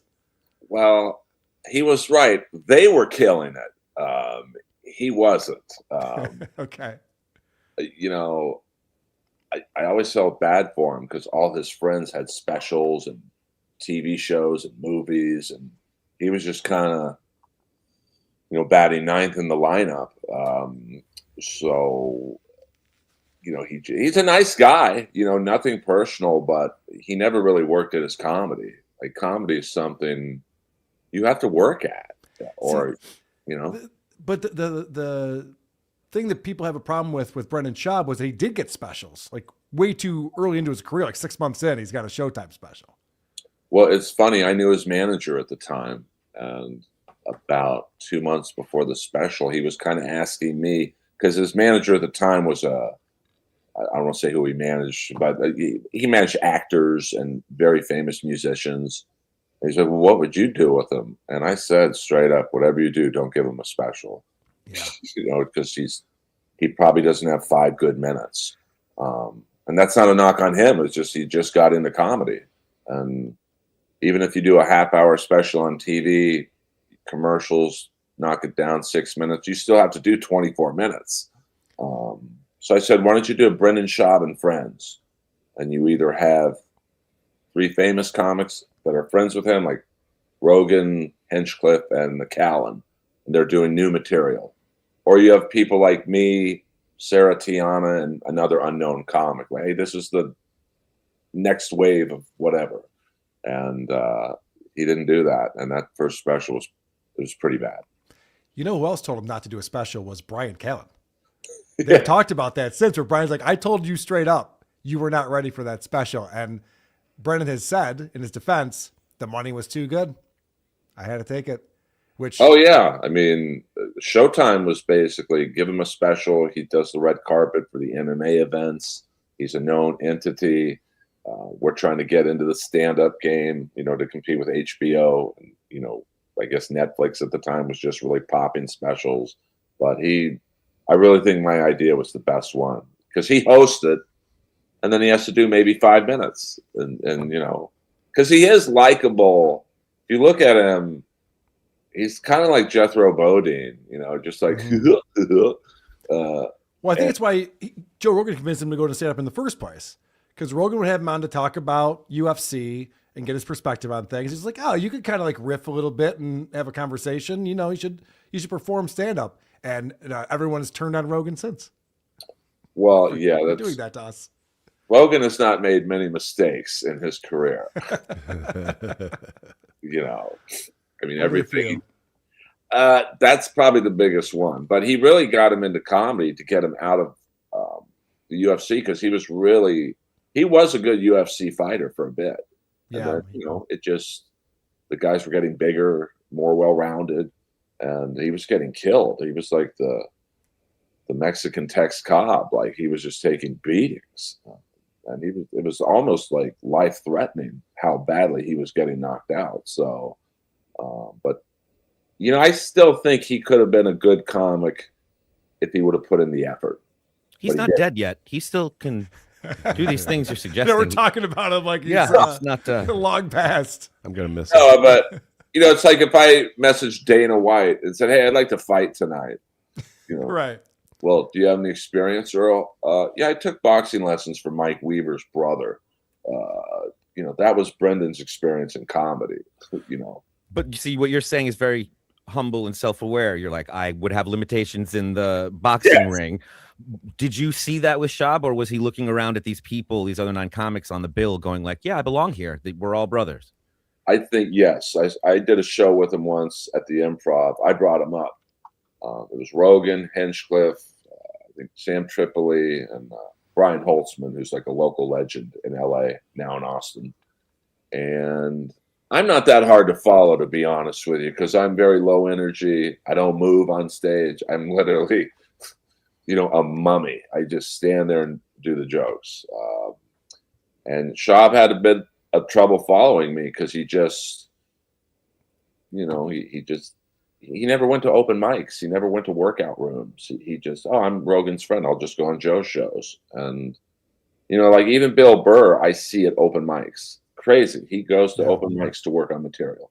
Bill Burr plays arenas. Well, you mentioned that he was getting his ass kicked late in his career, and there might be some PTSD, maybe some issues with his cognitive ability. In fact, this most recent episode of The Fighter and the Kid, listen to him try to pronounce the term PTSD.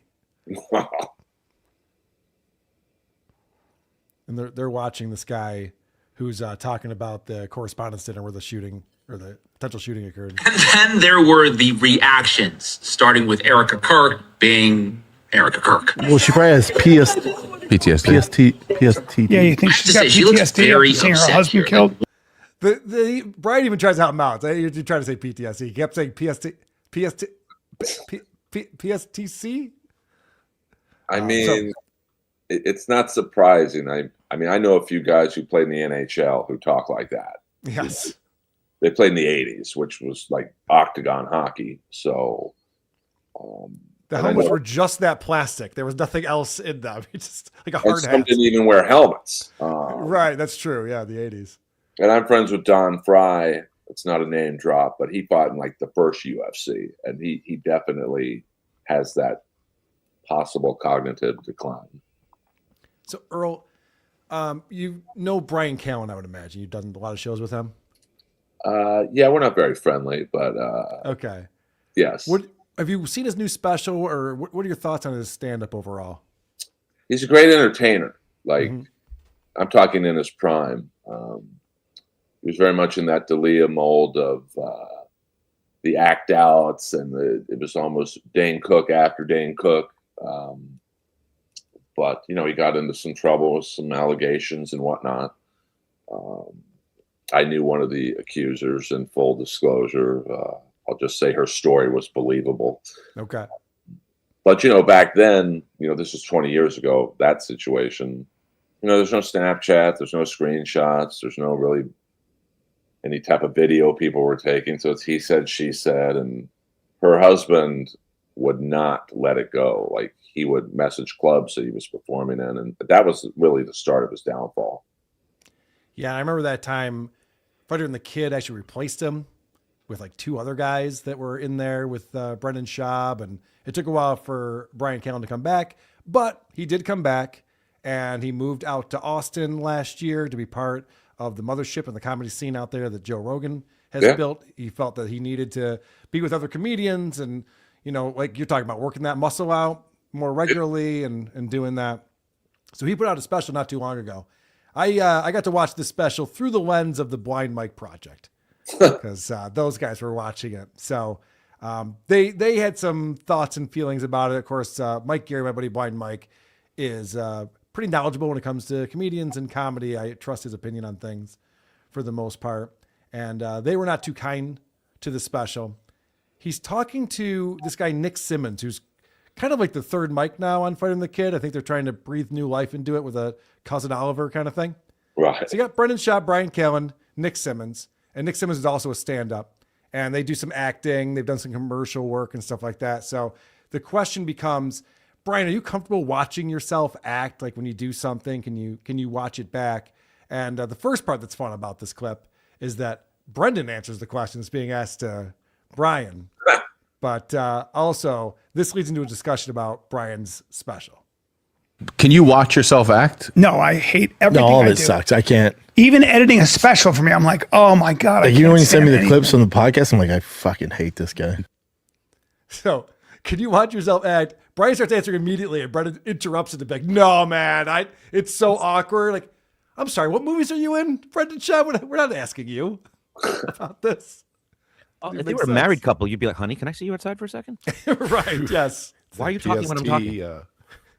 Yeah, it's almost like Alec Baldwin and Hilaria. The way they interrupt each other in front of reporters.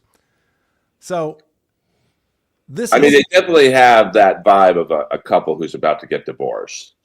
And Brendan even said that. He said recently on a Patreon-only show, when asked about what's going on with the Fighter and the Kid, he said, we're like that old married couple where they're empty nesters, the kids have moved out, they're out to dinner together, and they don't have anything to talk about. They have anything in common. They were together for the kids, and now they don't know what they're doing. And they do give off that vibe, although I will say, to Bryan's credit, someone must have gotten his ear and said, by the way, Brendan's saying you're not into it anymore, you're not putting any effort into the show anymore. Listen to what Bryan says, and he was off the show before this, he's out in Florida. Listen to what Bryan says the first thing as the show starts up.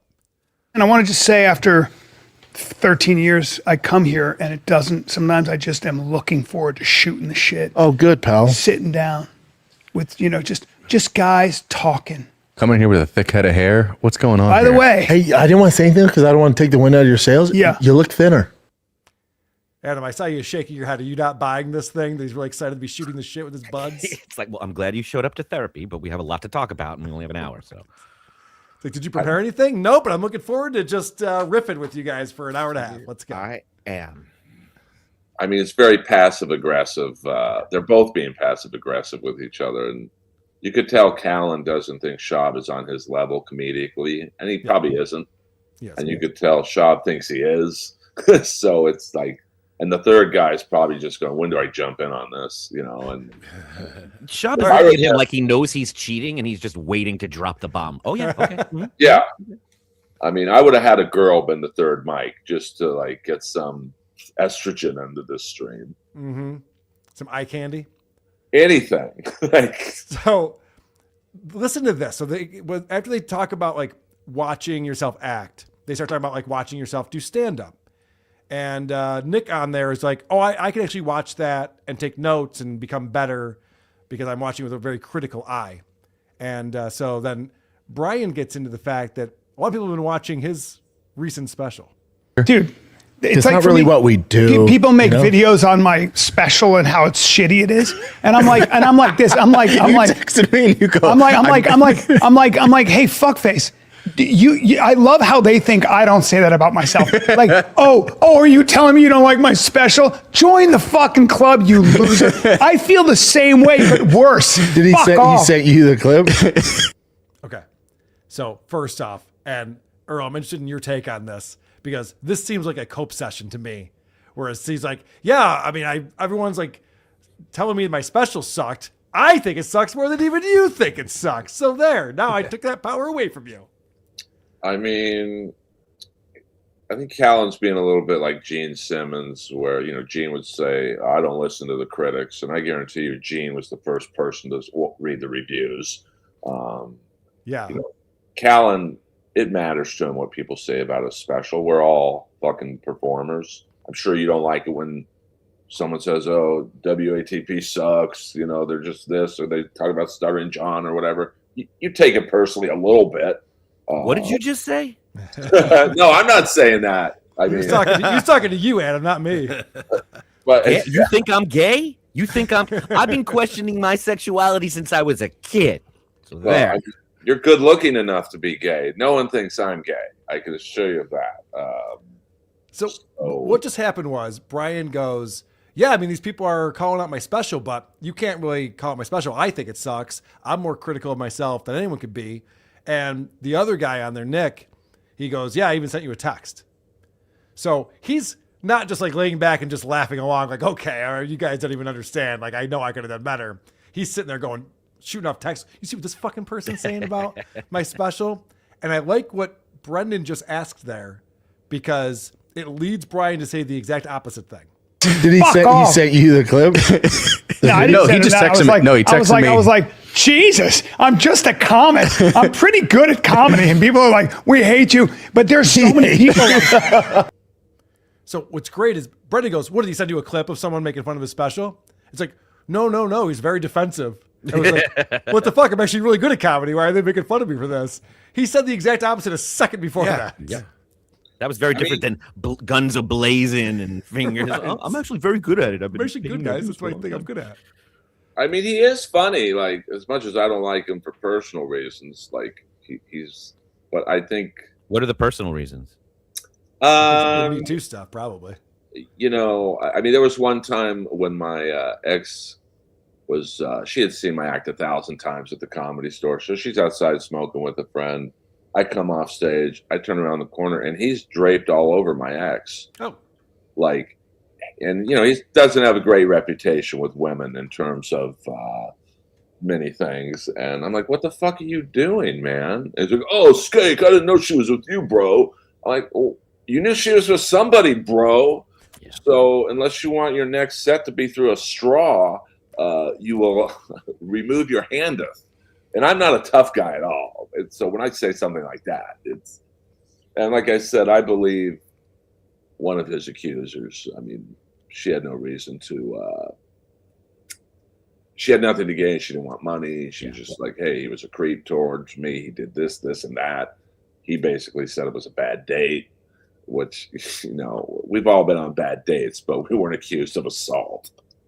So... Brendan and Bryan were fighting at the time. He was going through an emotional thing. He was taking it out on other people. He feels bad. He's back where he belongs now. Yeah. Well, you're going to like this, Earl, because Bryan made the mistake of Googling himself, and this is what led to all of this. Die, you piece of shit. I'm like, really?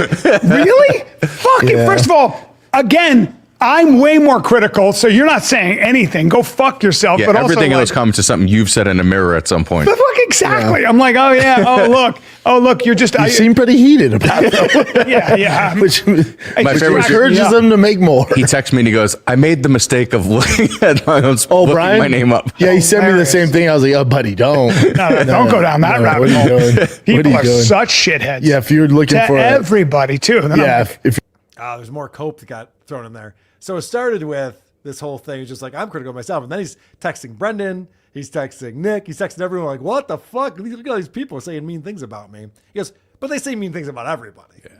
So, well, I mean, I remember after I beat Jimmy Carr on Roast Battle, my friend's like, hey, go on Reddit. They're talking about your battle with Jimmy. I'm like, oh, that's cool. You know, I've never really had a lot of success. This was like my first time on TV. I was like, oh, it's Reddit. This is great. And then this guy sucks. Don't ever come to the UK. You'll never get off the plane. Like, it was just wild. So it was nice of your friend to tell you to check that out, though. Yeah. What a guy. And then someone told me, hey, you should go. I guess there's that subreddit. What is it called? Homeless Cats or something about Schaub. And they're like, hey, Earl, you should go in there. Like, they'll love you. You know, Comedy Store paid regular. You could be like the elder statesman in the group. So I said, hey, I do a quick post. It was like a Sunday night at 11 p.m. Hey, guys, Earl Skakel here, comic. If you have any questions about the Comedy Store.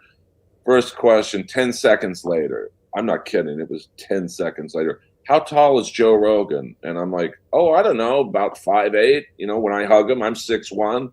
And then I can't say the word I was called, but it rhymes with maggot. You're just trying to get on his podcast, you pussy. I'm like, I'm pretty sure Joe's not reading this subreddit. So right. I was going to book you. You should have 5'8", you motherfucker. How dare you? I mean, I'm 6'1". When I hug him, I don't know. He feels about 5'8". You know, I don't walk around with a fucking measuring stick, you know, like that one guy did with Chad, you know. Yes. That was Rocco. That was Chad. I will say Rocco's little KB is funny. I have to, I don't find much funny, but when he called Rodney's, I guess it was yesterday or maybe it was today, it was pretty funny. Yeah. He does a fantastic Kevin Brennan impression, huh? But I agree with Brian. I don't know when Adam was on TV shows or you and Chris read reviews of, you know, this show. I don't. It's the internet's a dark place. Don't look up anything. I know what you mean, Earl, but I think that it's all in how you interpret things. And Brian was taking this stuff a little bit too personally. And but what's this deal with coming after comics? Like, you sit around thinking of ways to make people laugh, and apparently you're the worst person in the world. Like, I actually find so many of the things that people say so funny. Yeah. Like the fact that if it's not about you, well, but also sometimes it is about funny. me. Yeah, sometimes it's funny. That's hilarious. Brendan Schaub's like, oh yeah, we're clowning someone else. I'm fucking on board. Let's pile on. And he goes, no, I actually have a good sense of humor about myself. He's like, and Brendan goes, oh, that's right. That's our new thing. We're leaning into it. He had forgotten that.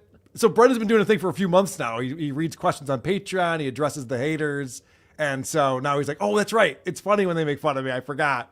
Because Brian's all up in his feelings. And he's going, they're saying I'm the worst person in the world. Is that what they're saying? Or do they say that your stand-up special was pretty bland and your closing bit was preachy and god-awful? I think that's what they're saying. It's not that you're the worst person in the world. Don't take it so personally.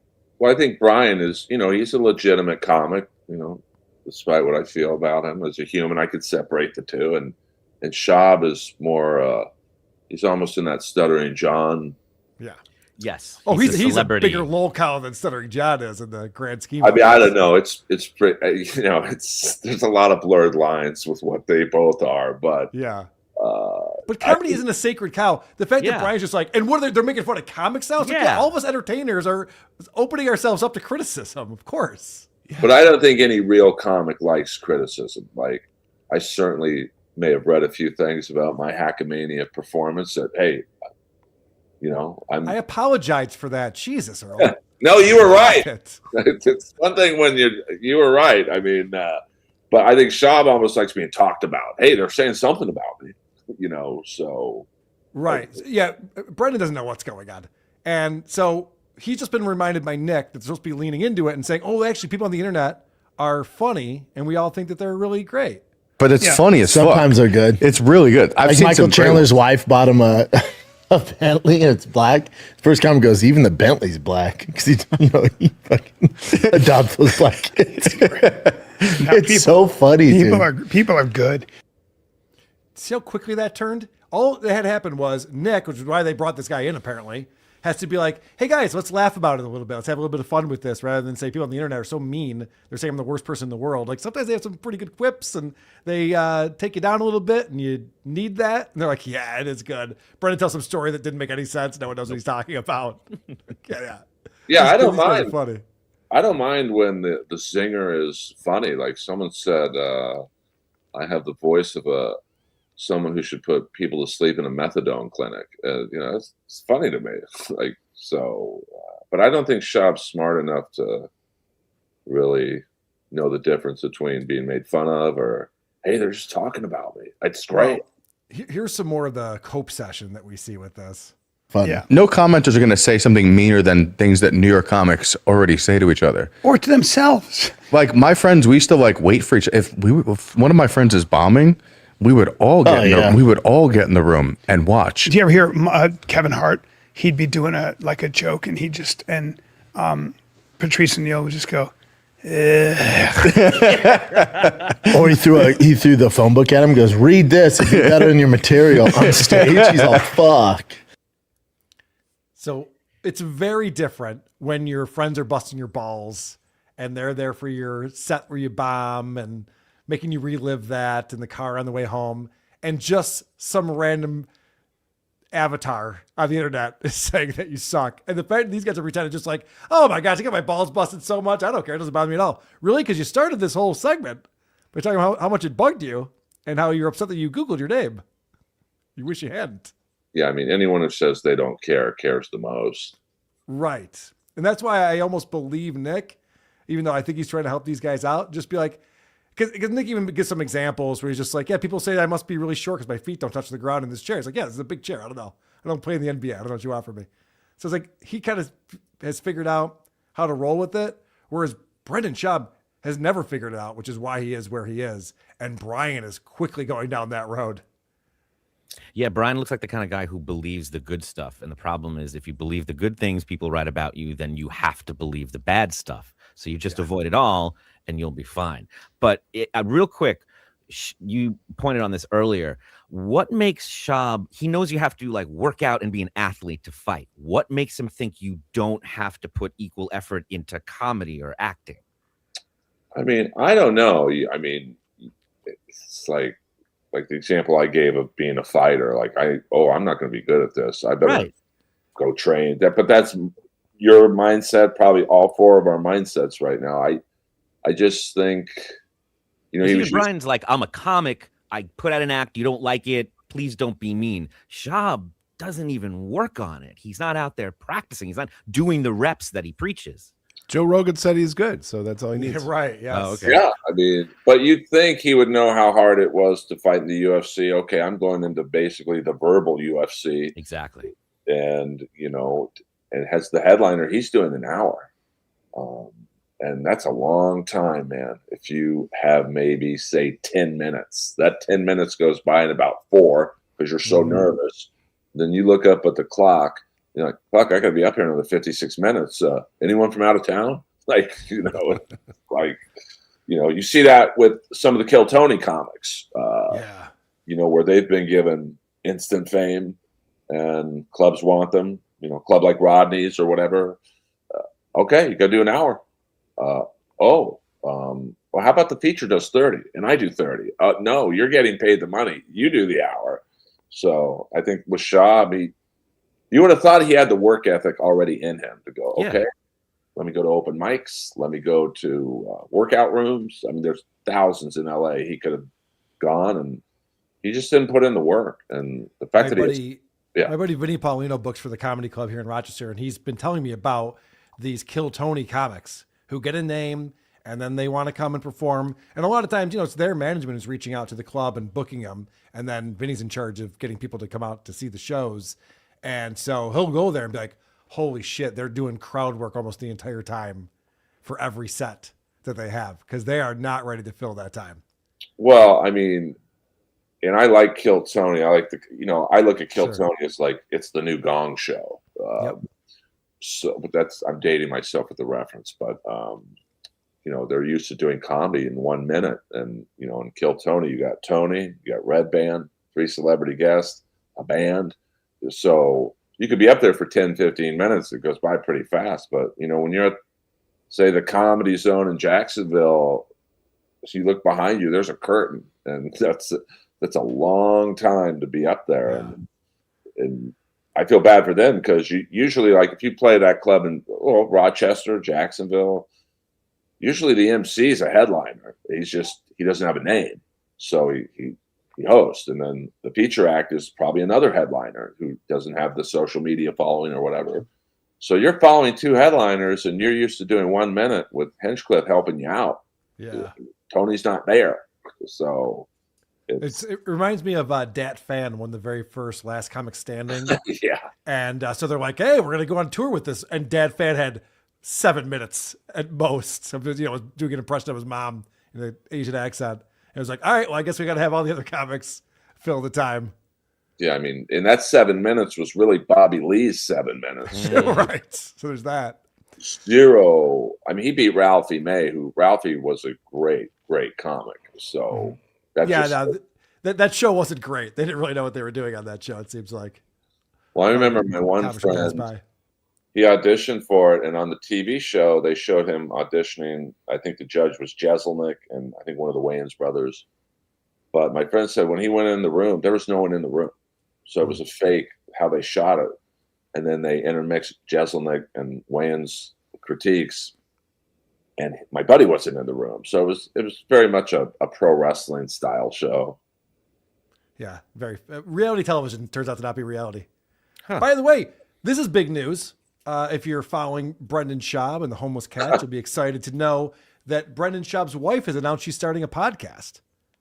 At least according to Unique, I believe he told me. So we'll keep an eye out for that. Do you know Brendan's wife at all? Have you met her? He didn't really bring her around the Comedy Store because I think there were maybe other contestants for his affection there. So good point. Yeah. Have you been keeping up with her social media like we all have? I got to be honest with you guys. I have not. Okay. So she's a star in the making. Speaking of stars and speaking of the Me Too movement, Chris D'Elia, I'm sure you perform with him. Do you know Chris at all? I do. We used to be friends, but it's just he was always. We were very good comedy friends. We never hung out outside the store or the Improv. I last time we spoke, he swore of his innocence to me, and I'm just like, dude, they all can't be lying, bro. Yeah.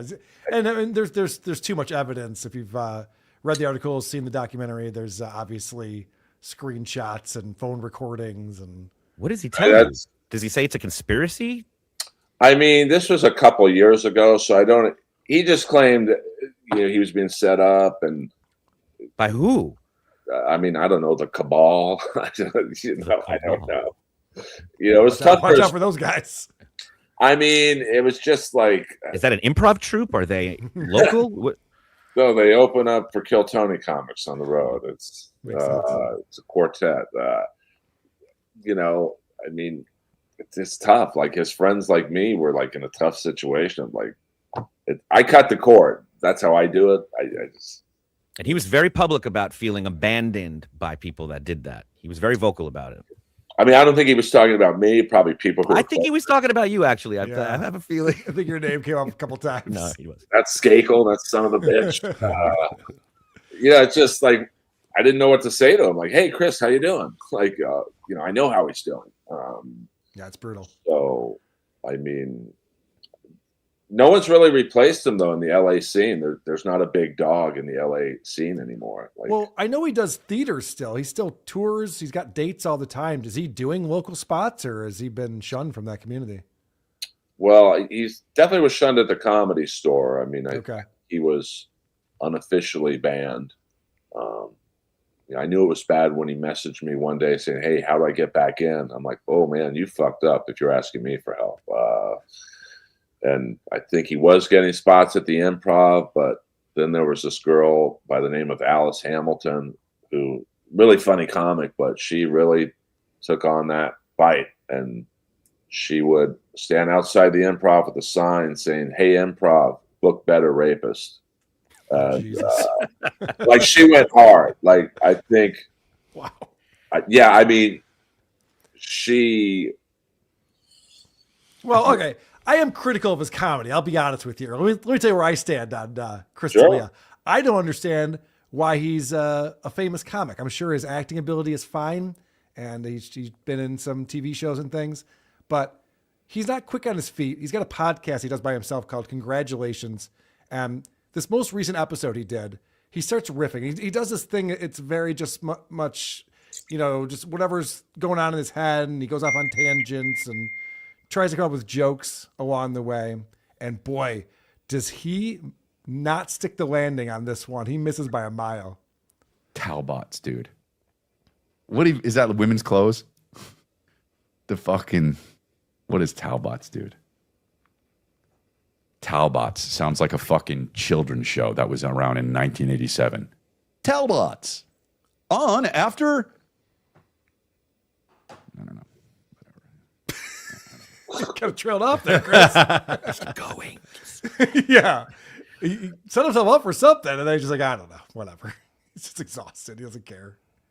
I mean, here's how I'll try and explain how D'Elia is a famous comic. I think he's a lot like Kiss, where if you put on a Kiss record, you're not wowed by their music. You're like, oh, they're just singing about getting laid. But then when you see them live, you're like, this is the greatest band of all time. Like the explosions, the lasers, they high do energy. They do everything they can to make you forget how shitty their music actually is. Right. Chris is high energy. Yes, there's a lot to look at. He's moving around and running around the stage and everything like that. He sells it. I know. The thing that's not working for him is the podcast. He used to do hundreds of thousands of views a few years back. Of course, he did have the issues with all the controversy, but he's kept some kind of fan base going. He still does theaters, and yet the views are going down and down and down. This recent episode has 28,000 views on it or something like that, where he used to do hundreds of thousands. And he's had this moment of realization on the show, and I was so proud of him, where he notices that what he's doing is nonsensical bullshit that's not entertaining for anyone. Some people would be like, Chris, you're not fucking talking about anything, but I am. I am streamlining what podcasts should be. I am being very specific, you stupid bitches. Because he never really gets anywhere. He starts a story and then just trails off and then just kind of goes over here, and it never really lands on a joke or anything interesting. And so you can see in the back of his head, he's realizing there's people like me who are critical going like, what is this? This is not a podcast. You're just rambling for an hour with no plan. See, I think he would benefit greatly from having a co-host. And he does. He does a show with his brother called Lifeline. And that's really bad. They give advice to guys. I don't know if I would have it be an advice show, but right, probably not an advice show. Now's not the time for that. Yeah, it's a different era. But I did appreciate he recognized the fact that his show's going in the wrong direction. This is what podcasts should be, and I fucking stand by it, dude. And our audience goes up and down and up and down and up and down, down and then down and down and up and down, down, down. But dude, this is it, man. Yeah. Every now and again, he can't help himself. The truth sneaks out, and you hear the fact he's just this isn't working anymore. The show is not where it used to be, and it's going in the wrong direction. And he's still doing it. You got to understand, in LA, he was the king. There wasn't anyone like him since maybe Dane Cook. But Chris was likable, because no one knew about, the stuff that was going on. He's friendly with everyone. He was like Moses coming into the Comedy Store. A real cult leader, yeah. That's true, yeah. It was, I'd never seen anything like it in LA comedy. And, just what happened. And, I don't think I think the Laugh Factory might put him up, but they don't put his name in the marquee. Jesus. That's brutal. So, because I've seen him there. Can you imagine having to tell that to people? Come to my set. Yeah. You're not going to see my name anywhere, and they're not going to say it, but I'll be there. And before, his name would be on all four corners of the building. It was So I guess I didn't realize how canceled he actually was. And I wonder like why he keeps doing this podcast. It gets very few views and he doesn't seem to be enjoying it, as he explains. And I realize a lot of people love this podcast because you tell me and you say, don't stop the podcast. And I go, okay, but for fucking how long? How long do I have to do this? Whatever. Come see me live. That's a real moment. That's a real moment. This man is trapped. Yeah. He is stuck doing this podcast. It reminds me of what Bill Burr is going through right now. You see it with Bert Kreischer and, you know, even Brendan Schaub talking about the fighting the kid. Like, we should get it down to 1 day a week. I don't know what we're doing anymore. Like, these guys have to keep this thing going. There is some audience there. There's income coming in, but he hates it. I think he despises having to do this podcast. Well, I mean, it was such a fall from grace. Mm-hmm. Like, I don't think I've ever seen anything like this in comedy, but maybe in maybe Adam has or Chris, but like. Well, there was a time where a friend of mine who had created a show was trying to get me this role and was explaining to me that the network wants Chris D'Elia, and it's very hard to convince them not to. And by the way, he hadn't auditioned. He hadn't expressed interest. They just wanted him. And I remember thinking, boy, that's a peek into what that guy's going through right now. Like, he just has networks offering him gigs that don't pay as much as the stand-up he's doing, so he can not even respond. That has all dried up. And he has gone out of his way to let everybody know that he feels no remorse. He's a victim. He's bitter about it. He's hostile to the community for abandoning him, and he's learned nothing. Yeah. There's literally a clip I played on Drew's show yesterday from his show where he tries to pretend he's not into pussy anymore. Maybe I should have brought it for this, but it's very funny. He's like the new version of me, man. I just see like a cool car, or I see a guy with shoes I like. That's what I'm into. You know, I used to be girls. Like, you don't just like stop liking girls because you get caught. That's how that works. You know, it's like, all the lifelong addicts I know are like, I don't like alcohol anymore. I am no longer an addict. That's me. Right. I mean, I have a hard time believing that. That's like me saying I don't like shitty 80s metal anymore. Like, it's just. It doesn't go away. Right. I mean, and he still probably gets, you know, some girls don't care, or they're young enough to not even know about his offstage situations. That they just want to fuck a celebrity. Like, I'm sure there's at least, you know, I was on the Ric Flair roast a couple of years ago. And now you think Ric Flair's 5 divorces, not necessarily allegations, but like, he doesn't have a great reputation. No, there were allegations on an airplane, but whatever. We don't have to get into that. Yeah. The helicopter. The helicopter on the airplane, yes. But, you know, not a great reputation with women. And I saw a line 20 deep of girls at the after party who would have done whatever the nature boy wanted. So some people just don't care. OJ was getting laid. Oh, he yeah. chopped off 2 people's heads. Right. And one of them he wasn't even fucking. I mean, no, I know what you mean. That's why I don't buy it for a second. I'm sure Chris is still getting plenty of pussy on the road. I'm sure that's why he was complaining about this gig he had in Sacramento. It's like, the audience in Sacramento, but he's still going there for some reason. So there must be some reason. It'll be like Hollywood loves a redemption story, but you know, you see certain actors come back. You know, I'm sure Kevin Spacey will. All he needs is that one role where people just forget. And with D'Elia, I don't know. You got to do something. He's literally doing dinner theater and shucking and jiving and doing tap dancing in like the Middle East in supper clubs. Kevin Spacey right now. You can watch these clips. He's terrible at it, but he's trying to do something that says, I'm humble. Somebody like Chris is just bitching and doing the worst of his act everywhere on these podcasts for people to see. He's got to do something. He's got to make some change so that there's a story there. Well, you got to team up with Eric Griffin, obviously. That's the winning ticket right there. Earl, I'm sure Eric Griffin's a very nice guy. I know that Patrick Melton told me he's on shows with him. He's a very nice guy. He stinks. He is so unfunny. I'm sorry. I'm just going to say it for you. I think he froze up. He's pretending to have frozen up. He doesn't have to address Eric Griffin right now. I think they're on the road with Artie Fleischer next week. Probably. I was going to have Earl do his plugs if he ever comes back. Whoever was texting him broke his Wi-Fi with all the text messages that were coming in. Oh, we're back.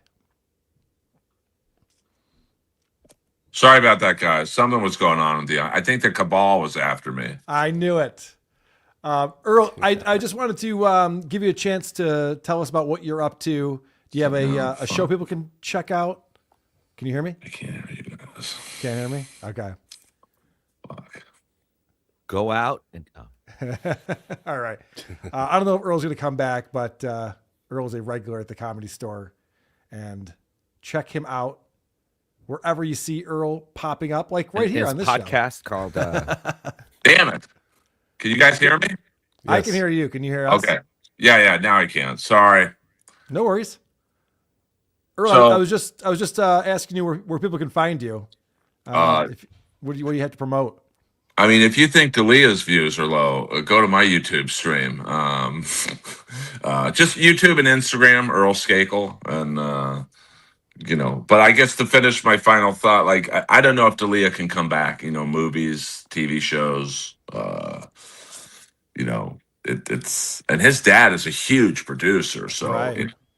Nepo baby. Yeah. Well, I'll give him this,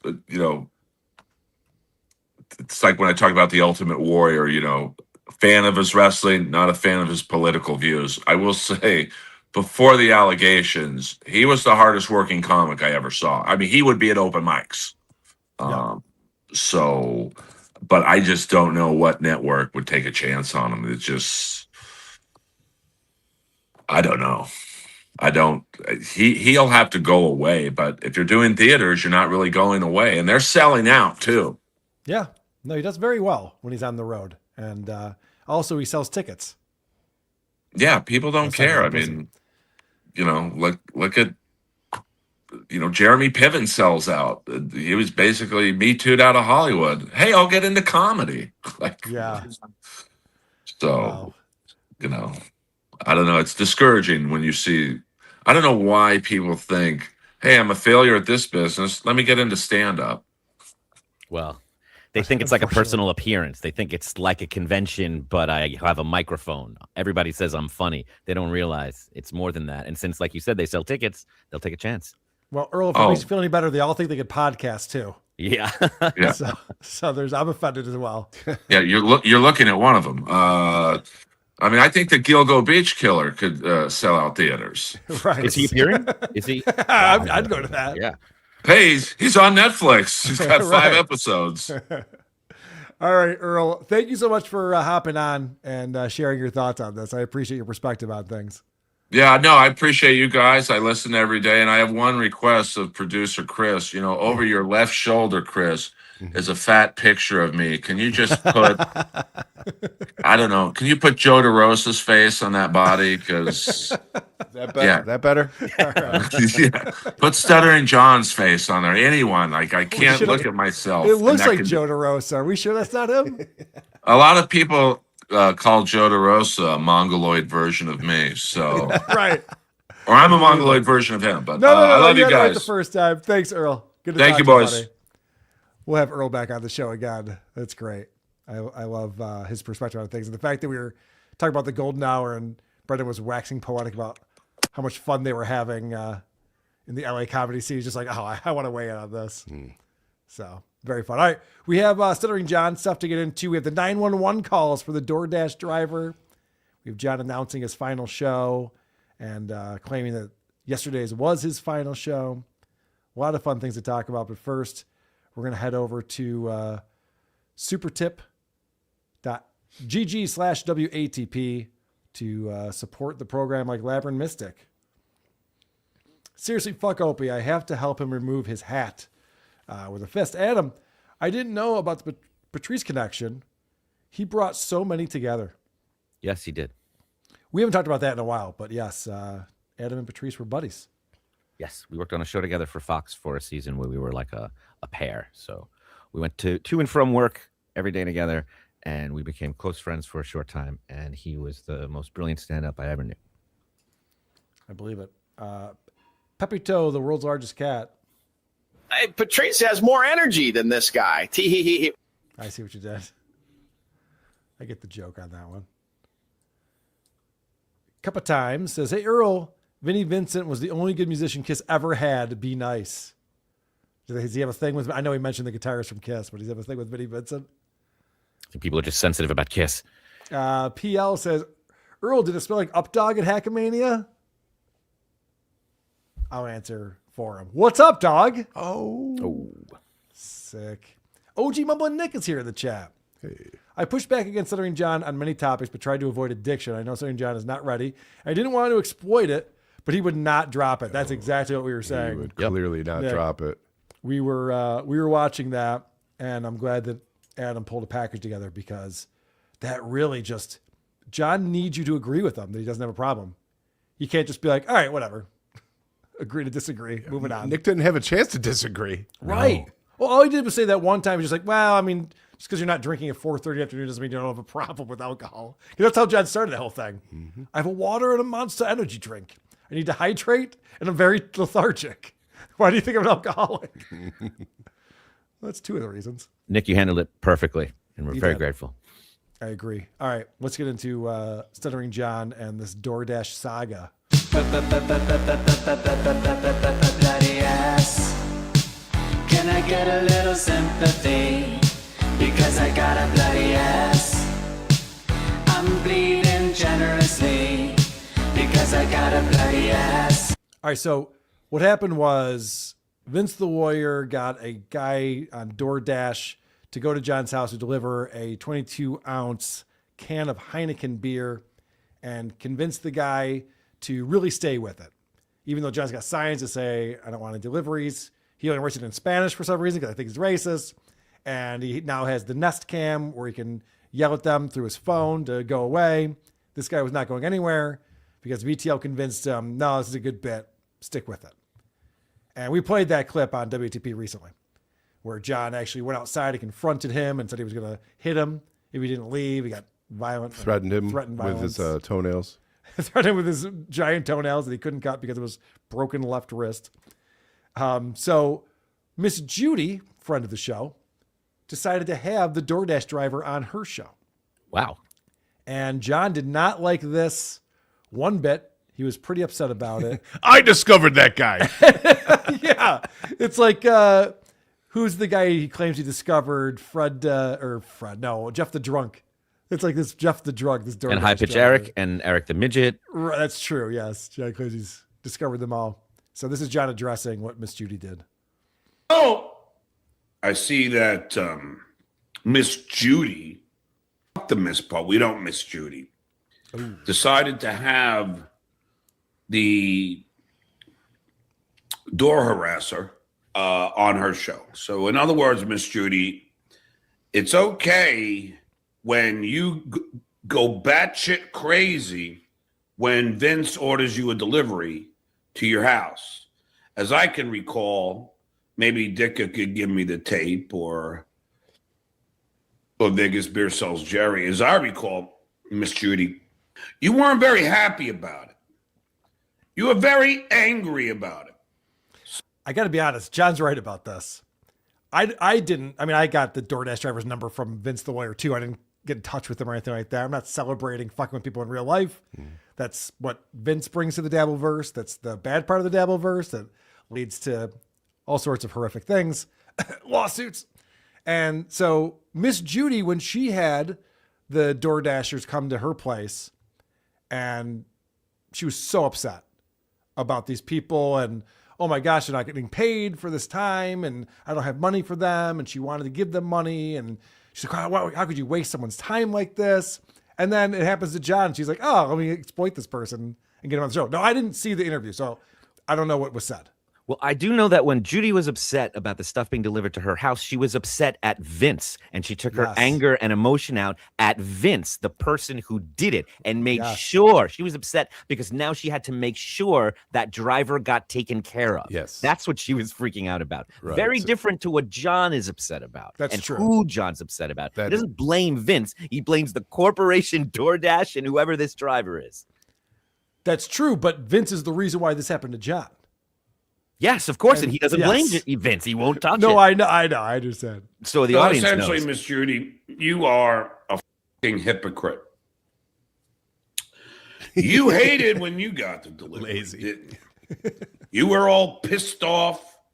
You were yelling and screaming, and you hated it.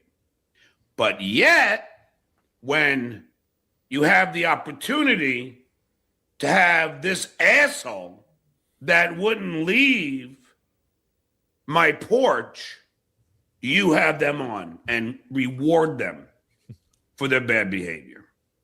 Off. You're a hypocrite. And you know you are. You actually have that asshole on. The guy who's lucky didn't get his ass kicked. Okay. Again, John, tough guy John, threatening that he's going to beat this guy's ass. I bet Judy tipped the guy what John didn't. Right. Judy probably threw him a few bucks to be on. So this is more complaining. Now, remember, this is almost a week after this happened. John's still complaining about this DoorDash driver who was persistent in delivering the Heineken to him. He cannot get over it. And this is why the behavior, and Will, I'm only using you as an example. All right, so he's also mad at Will Heron. Will Heron wrote an article about this. Of all of these idiots in the Dabbleverse. Because they don't punish the person who's wasting the food. They don't punish the person who is taking money out of that DoorDasher or Uber Eats driver's pocket when I have to say I didn't order it. No. Will doesn't punish them. Miss Judy doesn't punish them. They punish me. John doesn't realize he creates all of these problems for himself, and he never will. It's been explained to him. Will Heron had a phone call with John where he said to John, like, it's because you're not handling it well. You going out and filming yourself threatening this guy with violence and then playing it on your show is why this is going to continue to happen. This is what they're trying to get a reaction out of you, and you fall for it. He called 911. We're going to play the audio from that momentarily. This is why this happens to John, because of the way he reacts to this. Remember when he was talking about us playing clips of his show is the same as like someone coming into your garage and stealing your car? Like, no, it's not. And also a guy trying to give you a free Heineken is not the worst thing that could happen to you. I actually had my $8,500 RO system stolen from my house, and John laughed about it. I'd say that's way worse than a guy on my porch trying to give you a beer that I didn't pay for. Yeah. And I handled it fine. It happens, whatever. What are you going to do? But also, it wasn't someone fucking with me trying to get a reaction out of me. I don't think. That's possible, I guess. That is the long game. Now that I think about it, it could have been, yeah. So this is, John just not understanding why this stuff keeps happening to him, why he's always the victim and no one understands him. We do understand you. You're a fucking idiot. And you bring this all on yourself. One more clip before we get into the 911 calls. With deliveries, wasting food, wasting the delivery person's time, taking money out of their pockets. But Will doesn't care about any of that.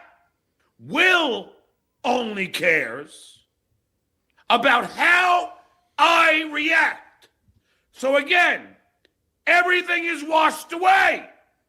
What they do doesn't get the punishment. My reaction, however, gets the punishment. Right, Corey Feldman? Whoa! Where did that come from? And you, Tina Yothers. But no, but there was a moment of self-awareness there. It's like, yeah, Corey Feldman also thinks that everyone's after him and the wolf pack and they're trying to murder him and stuff. And it's because he reacts the way that he does. People keep fucking with him. And I'm not saying it's a good thing. I don't want people to fuck with Corey Feldman in real life. But if Jim and them want to play his rehearsal since footage. they are. No, but it's just the fact that John threw Corey Feldman's name out there. I'm like, okay, why can't you apply that to yourself? It's like the Pat Tomlinson thing with Ava all over again. Yes. And in this scenario, you're Corey Feldman. Don't you get the analogy? I was not in the Goonies. You guys both couldn't wait to get there. I have 15 number one movies. Yeah, right. So just incredible. All right. He was also reacting to it while he was explaining that the reaction is what people want, and that reaction was getting louder and louder and more sweaty and gross. Getting himself all worked up. Yep. So stupid. All right. So here it is. Here is the audio from John's 911 call on this DoorDasher. Tell me if you can hear this. 911, what's your emergency? Yeah, I have a guy who trespassed my property. He refused to leave. He's leaving now. I have his license plate, and he kept knocking on my door. He's driving away now. Okay, what's He did not leave. He's all right. He's in an Audi now. He's going fast down the block, and now he's going to leave. So I can't get his driver's, and now I can't get his license plate because he's driving backwards. Okay. He wouldn't leave my door, and he kept on banging. I kept telling him to leave, and he would not get off my porch. Has he been trespassed? Yes, Has he been trespassed? The dispatcher asks. The answer is no. It's not like this is a stalker that's coming back on John's property again. But John doesn't know what the fuck he's doing right here. Would not get off my porch. Has he been trespassed? Yes, he trespassed. I have signs up too, but now he left. Has he been trespassed? Yes, he trespassed. I even have signs up. Say I don't want This deliveries. is very common on the cop cam stuff. Yeah, these people don't understand what's going on. He also doesn't understand that the dispatcher immediately knows, oh, you're wasting my time. Is this an emergency? Yes, they're on my and they're gone. Okay, hang up the phone. You're done. They're driving away quickly. Right. I may Everything add. after this is just you wanting to talk to someone. Exactly. Yep. He's up to, but now he left. So don't worry about it. So don't worry about it. You called me, sir. So what are you up to? I'm sorry. Am I wasting your time or are you wasting mine? What Now I the got this fuck? lady on the phone who won't leave me alone. I want to report her. Stop calling me, lady. But if he comes back, Yeah, if he comes back, what do you suggest? Give us a call back and we'll send out an officer for you. What do you suggest if he comes back? Order a Sierra Nevada. Yeah. Do you like Heineken? Can you stomach it? Can you give it to a friend who comes over? Pour some vodka on top. Yeah, pour a little vodka on it. That's good. Now I got another person at my house. No. Do not come in on my property. Okay, listen. Officer, these people are harassing me. I'm a celebrity. They do it all the time. I've had enough of it. Now I got another person. Leave. What is the address? Leave. No. Leave. What is the address? Shoot.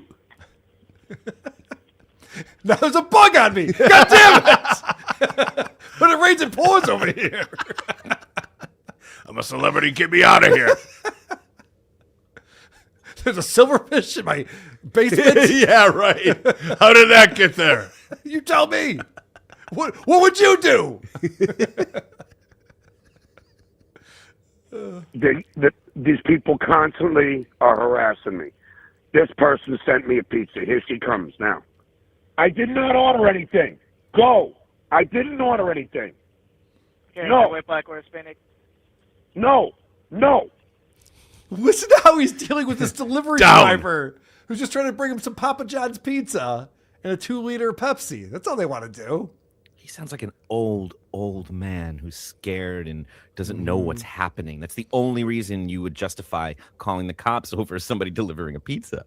Yeah. And he's like, it's happening again. Holy shit. You won't believe this. No, get out of here. They're like, I'm sorry, sir. What are they doing to you right now? They're trying to give me 2 pieces of pizza and that really good garlic sauce that goes on the side that you can dip it in. That's all I can think of right now. It's all crispy. and they broke into my house and they pissed in all these bottles everywhere. I don't remember doing it, so how else could it have happened? No. I did not order anything. Do you see what I'm saying, officer? Right. Are you able to go back inside? Yeah, I can now, but you see now that's 2 people within 10 minutes now. That's hilarious. First off, he's not talking to a police officer. It's a dispatcher. You see that, officer? And she's like, are you able to go back inside? Would that stop all this harassment that's happening in your front yard right now if you just close the door? He said I am now, as if he couldn't before. Right. Now I will. Yeah. 2 delivery people within 10 minutes of each other. Yeah. Imagine that. I had UPS and FedEx in the same day once. Whoa. I was on the phone with 911 nonstop. Well, did you order stuff from Amazon? Yes, of course I did. Coming to my house and banging on my door. Okay, was it a female that just showed up? That was a female. The other guy was a male who would not leave. I opened the door. I told him to leave. He wouldn't leave. I have a sign that says I did not order anything. He would not leave. And they are going to continue doing this all day today now. Okay. What did he drive away in? He drove away in a black Audi. But I'm just telling you, like, I know, Officer Lamana. I know Officer Kuhn. Oh, boy. Do you know them? It's coming. Have you heard these yet? No. Okay, but good. you know that when the audio dropped, when he was talking about that sign, he was actually pointing at the sign. Yeah. He forgot what was happening. So he's already said he's a celebrity. Uh-huh. Now he's already throwing out the names of police officers that he knows. He's like, do you know Officer Kuhn? It's like, what does that matter? I can't believe he hasn't said Stern or Leno yet. Right. Well, he will. Don't worry. Spoiler. I know Officer Kuhn. They're well aware that I get harassed by these people all the time. Well, then call them. Yeah, Where's exactly. the female at now? She's just waiting in front of my house What vehicle is she in? in a red. She's just like a DoorDasher. But she's not leaving either. I mean, this just continues, officer. I don't know what else to tell you. But the guy in the Audi is gone. I have a sign in front of my door. Do not disturb. I not order anything. No petty nada, which is Spanish for go away. Do you think that's true? Who knows? No Who knows? petty I couldn't nada. make out what he was saying. No petty nada. We know nada means no. Yeah. But what the hell is the rest of that? Hey, I don't think that means go away or whatever the fuck you just said. Go away. What vehicle is the female in? She is in.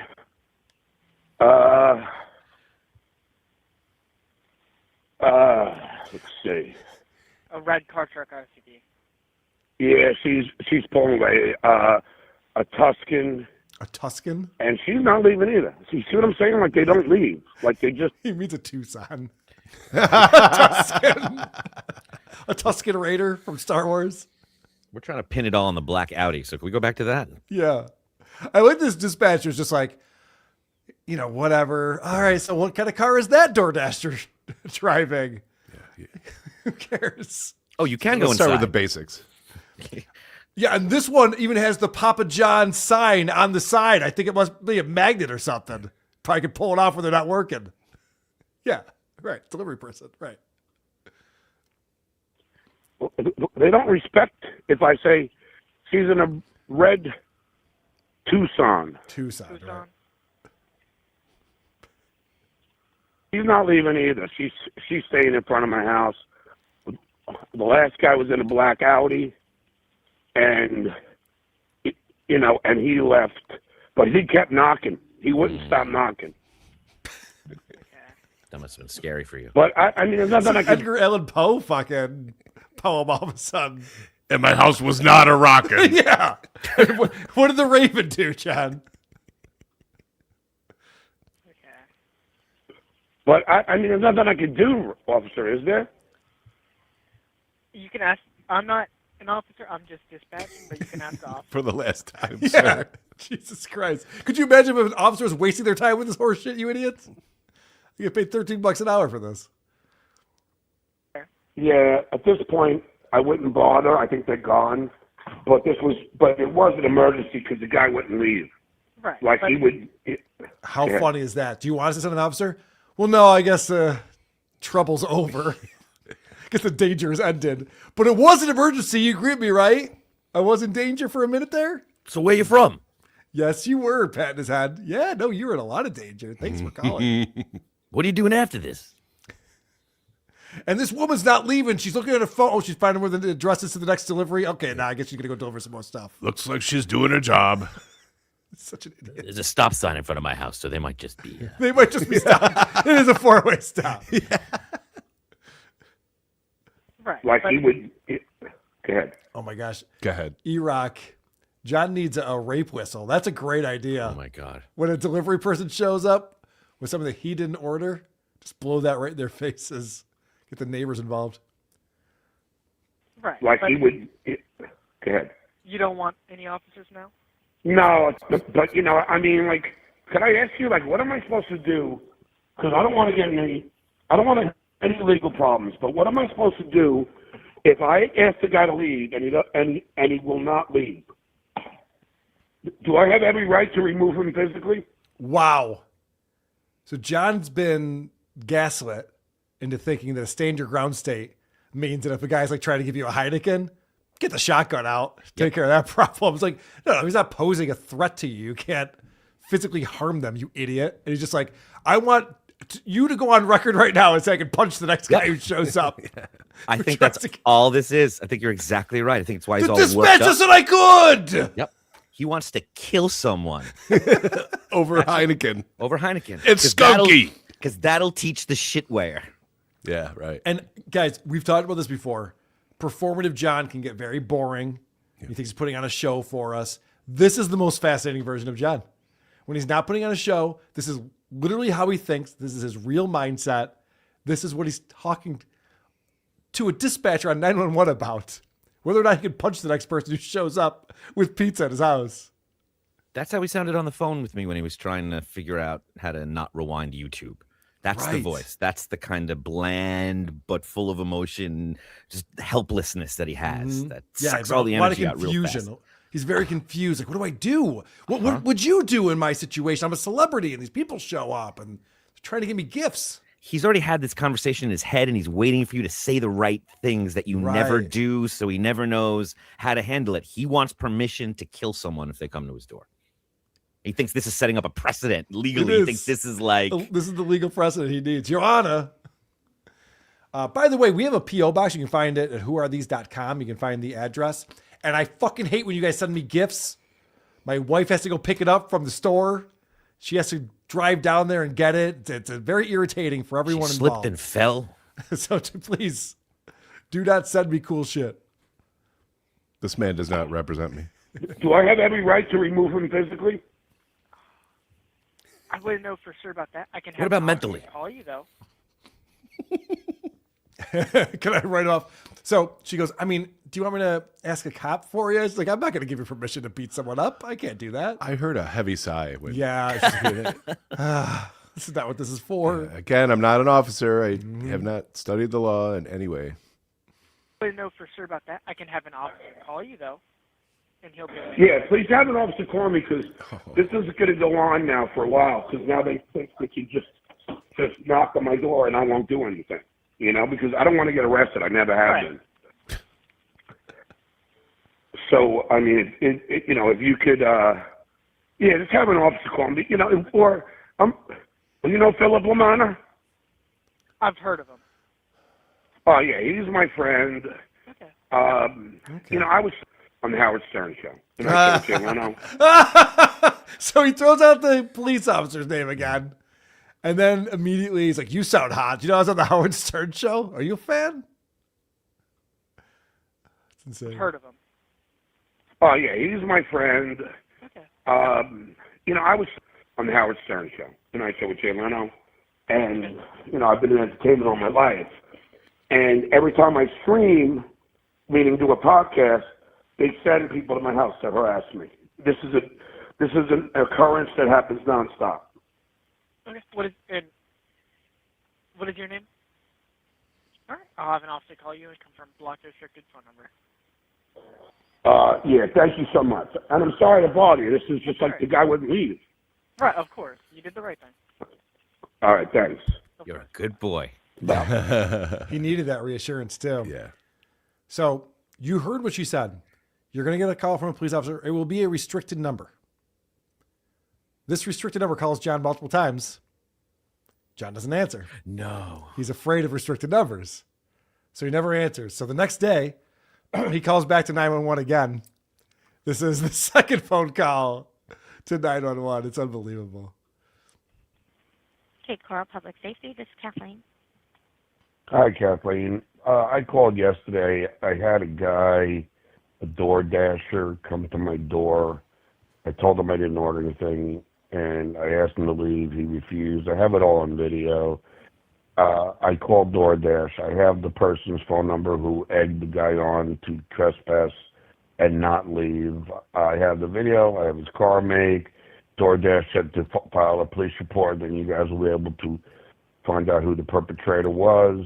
Holy shit. This is where we've gotten in John's life. I mean, when you talk about old man who is just bothered by everything, he's calling DoorDash. DoorDash is like, I don't know, is there a police report? Did this person actually harassed you? He's like, I'll get a police report. All right, cool, man. Come back when you got a police report. I need a police report. Pronto. Or he could just stop being friends with Vince.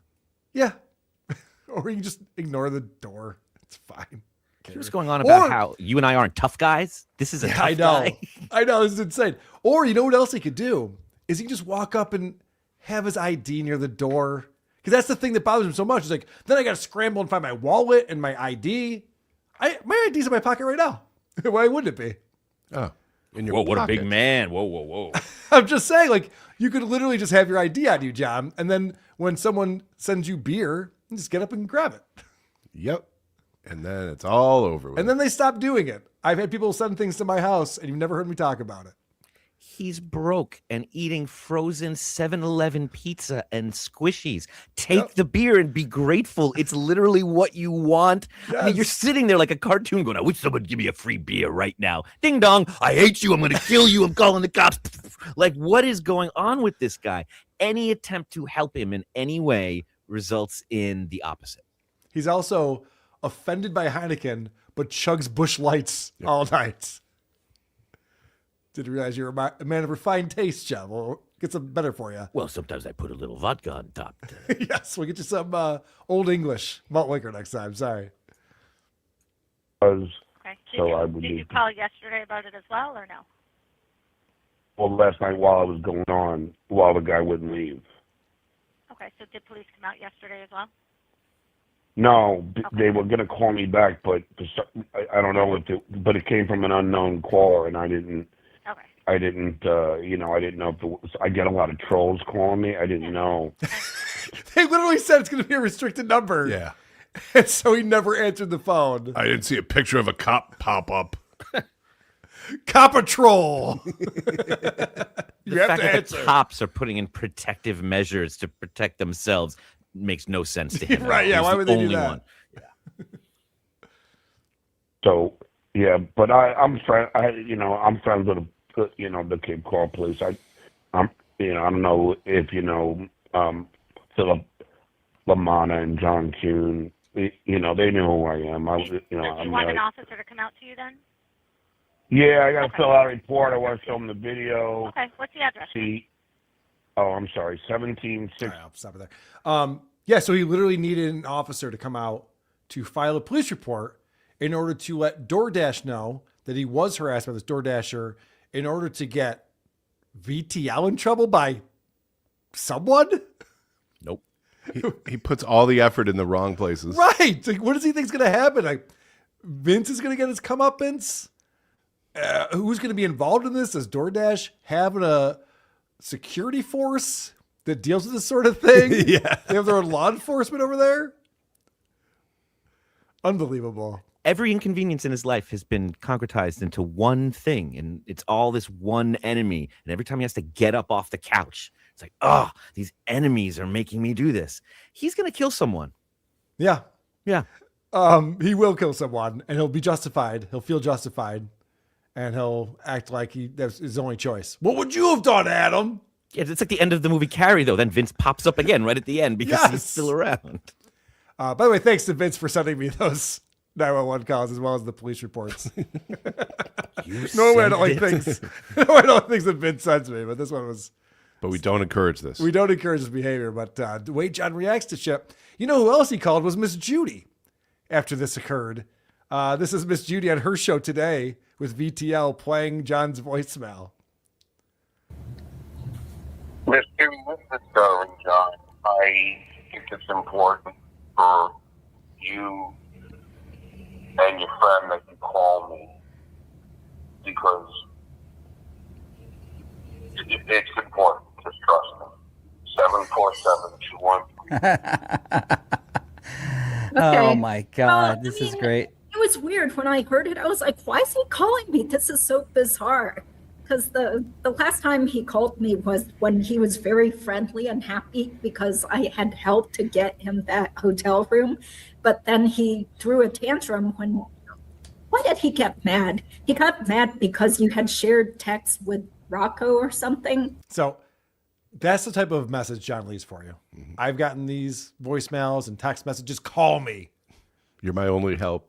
My only hope. But he's it's like all of a sudden he calls Miss Judy. They don't have a relationship. Out of nowhere, just goes, give me a call back. I need to talk to you. You'll know why. It's very important. So she's just like, what am I, your mom? What are you talking about? Why would I give a fuck? Why would I call you back on this?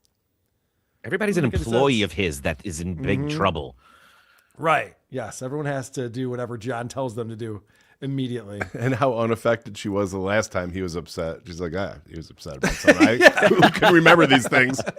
Right. I don't know why. Some dumb thing. He threw a tantrum. That's a good word for it. That is a perfect word for it. She told him flat out to his face, if you don't like this stuff, don't hang out with Vince. It sounds to me like you're friends. That's what she said.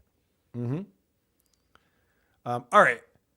So that's the DoorDash incident. One of the reasons why John has to leave the Dabbleverse. It's too toxic. He can't handle it at all. And John is leaving the Dabbleverse, but don't worry. He's going to be fine. Here. And I do have another job that's lined up, something that I know I will enjoy, and I'll sail into the sunset. And yeah, I'll still be doing stand-up, and I will still be doing conventions and maybe a little acting down the road. Maybe a little acting. Yeah, that's what people are looking for. That's also how you get it done. Yep. Yeah. Let's put it out there into the world. It'll happen. And I am going to get my book, my hardcover. I'm going to have it in a paperback, and that'll be out soon. And that's about it. Let's go. Are you fucking kidding me? His plan is conventions, stand-up, and selling his book? Mm-hmm. And maybe a little acting? This guy has no plan. I have a job that I'm really excited about that's going to be great. Nothing I can talk about on that front. If you need any DoorDashers shot, I'm a gun for hire. Mm-hmm. So John's got this plan. He's leaving the Dabbleverse. Of course, April 30th, Thursday, is the 5-hour-long extravaganza. And he's promoting that show on his show last night and letting us know how awesome it's going to be. It's going to be an epic show on Thursday. I've been lining up the guests. Ooh. Any guests? Any guesses as to who the guests might be, Adam? Richard Roper. $2 Dan. Okay, yeah. Maybe what's the political guy? Not the colonel, but Richard Ojeda or Bryan Callen. Callen will be there, definitely. Okay. Modi wasn't available, but he responded. Okay. Said he can make it. Let's find out. Ava, maybe? Will she make it? a return? Yeah, let's find out what we got. This is exciting. Last show ever. Okay, so thirsty. We have, I believe, Clay Dabbler. All right. Excellent. Clay was great last night. Dan from Nice Podcast Stupid. Boom. Hopefully, Ava. Let's go. Hopefully, Ava. Ava's not even a guarantee on your last show ever. Right. Ava's got back to me yet, but I'm hoping Ava will come on. So far, it's Clay, Corky, Ava. These are not surprising guests. These are the regulars, but maybe he's got some other exciting ones. Will Heron. Nice. Will come on. Excellent. To bid adieu. And maybe even some surprises. Maybe Dirty Deeds. Whoa! Vegas Beer Sells Jerry. Will Dirty Deeds and Vegas Beer Sells Jerry. Maybe. Now I'm paying attention. Hold on. This is exciting. Maybe Dirty Deeds. Vegas Beer Sells Jerry will make an appearance to talk about his problem with the. Listen to this. Now, maybe I'm remembering this wrong. There's a lot going on at the Dabbleverse right now. But there was someone who came out and doxed, it was Chad Zumach, but someone gave the information to Chad Zumach, doxed Vegas Beer Sells Jerry and talked about how he owned this liquor store. And there were these prostitutes who were regulars in the parking lot. And so Vegas Beer Sells Jerry was filming what the Johns were doing and then sending that to the Johns' wives to bust them for being with prostitutes in order to get back at them for doing this in the parking lot of his liquor store. That was the story. And John, this is where I don't know if I'm right about this or not. John was all offended that he would dox Vegas Beer Sells Jerry. He's such a great guy. How could you do this to the guy? And now listen to what he says about it.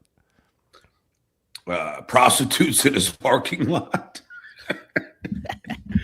which is really kind of a funny story if you think about it. You know, can you picture Vegas Beer Sells Jerry, calling the wives of the husbands? The fuck is he laughing about? This Jerry guy sounds like a fucking narc and a tattletale. I don't understand why that's hilarious to them.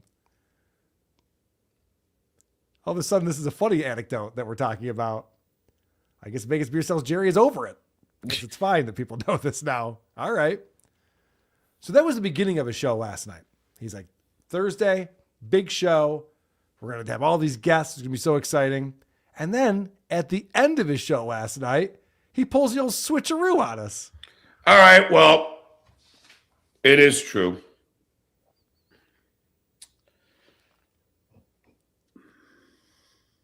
This is my last show.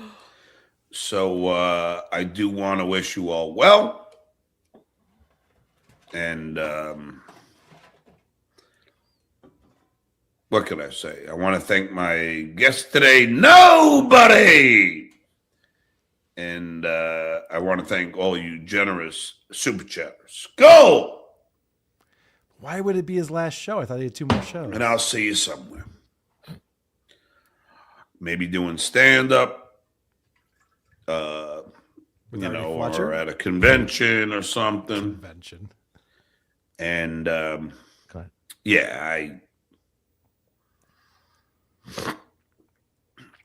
didn't, Yeah. I tried to say it was going to be on Thursday, but I knew that by doing that would cause a whole bunch of nonsense. So, Drunken Dish, thanks for. Oh, okay. So this fucking guy is playing 5D chess over here. Yeah. He's been geared up for this Thursday show. They're just like, yeah, but Vince the lawyer's probably got a whole fucking army of DoorDashers ready to go to infiltrate his homestead and trespass. And they don't give a fuck about signs, They're just going to be in there delivering all sorts of food products and alcohol. And when I said the Thursday lineup out loud, it sounded ridiculous. I think I should just call it quits. That was the other thing I was thinking. Is like, I can just picture Clay David just be like, oh, mate. He's like, I'll excited for one more time with John on the show. John's like, fuck you, Clay. Like, what? So this is hilarious because yet again, John proves that he has no problem lying to us at all times. I'm having a big show on Thursday, and then fast forward an hour and 40 minutes later, guys, there is no show on Thursday. Fuck you. You dumb fucks. You dumb fucks. You believe me? This is why people think you're a liar, because John claims this is his last show, and yet he's on right now with Corky. Yeah. So he lied and lied and lied. $5. Dessert Island, frozen pizza, Screaming Sicilian, or Red Baron. Red Baron. Dessert Island. Dessert Island? That sounds good. Better than Epstein's. Could you put a cherry on top of my frozen pizza, please? Dessert Island would. Drunken Dish, thanks for $5. Dessert Island, frozen pizza, Screaming Sicilian, or Red Baron. Wow. Red Baron. I don't think I've ever had Screaming Sicilian. So anyway, yeah. So listen, thank you for supporting me. Mm-hmm. No problem, John. Over 800 people in the room. Yep, you are I welcome. appreciate it. Yep, no problem. Not to mention all the money that you've made because we've covered you. No problem, John. You don't even say thank you. Forget Take care, about buddy. it. Yeah, no worries at all. I'll see you. All right, later. Okay. Skull! All right, one final skull, guys. This is exciting. Goodbye. Let's the close last ever broadcast from John Melendez. You're watching it right now, right here. Let's see how he wraps this up. Oh, God. All right, everybody. It's Stuttering John saying, Gagia. And he never get geared again. I lied. He's live right now. He'll be back. Hear me out about this. For his post career, we all know that he's been working hard on a new album. He's probably about done right now. He said he didn't want to do it under the Stuttering John name, so he's not mentioning that, so we don't suspect it. So when it comes out, the Ghost album that he's been working on, he'll be able to have his music be accepted not by the dabblers, and he'll go on and have a bunch of hits. You know, Adam Carolla did the same thing, where he wasn't getting into Sundance and people weren't taking his documentaries very seriously because he has right-leaning political views. And so he just decided, like, I'll just put out a movie under a completely different name. And it turns out his movies aren't very good. Not the point. I think with Stuttering John, it's going to work. No, I'm going to see Chris Gaines. Oh, no, right. Yeah. Right. Yeah, exactly. Just change your name and we'll just see you for the raw talent that you are rather than the bumbling drunk that we've come to know on here. Wow. What a show. Yeah. What a Stuttering John heavy show it was today. We still have Is It Gay with Megan. We have the Opie or Burr game with relationships is the theme of that today. Reviews, comments, voicemails, all sorts of things still ahead. But first, supertip.gg/WATP is where you can go to support the program, like Aaron's sleeping bags of shame. How does this moron not know when he announces the time of his first beer every day and flies of the handle at any mention of him being an alcoholic? Tells us all he knows he's an alcoholic. He really is a next level stupid. That's all I can tell you.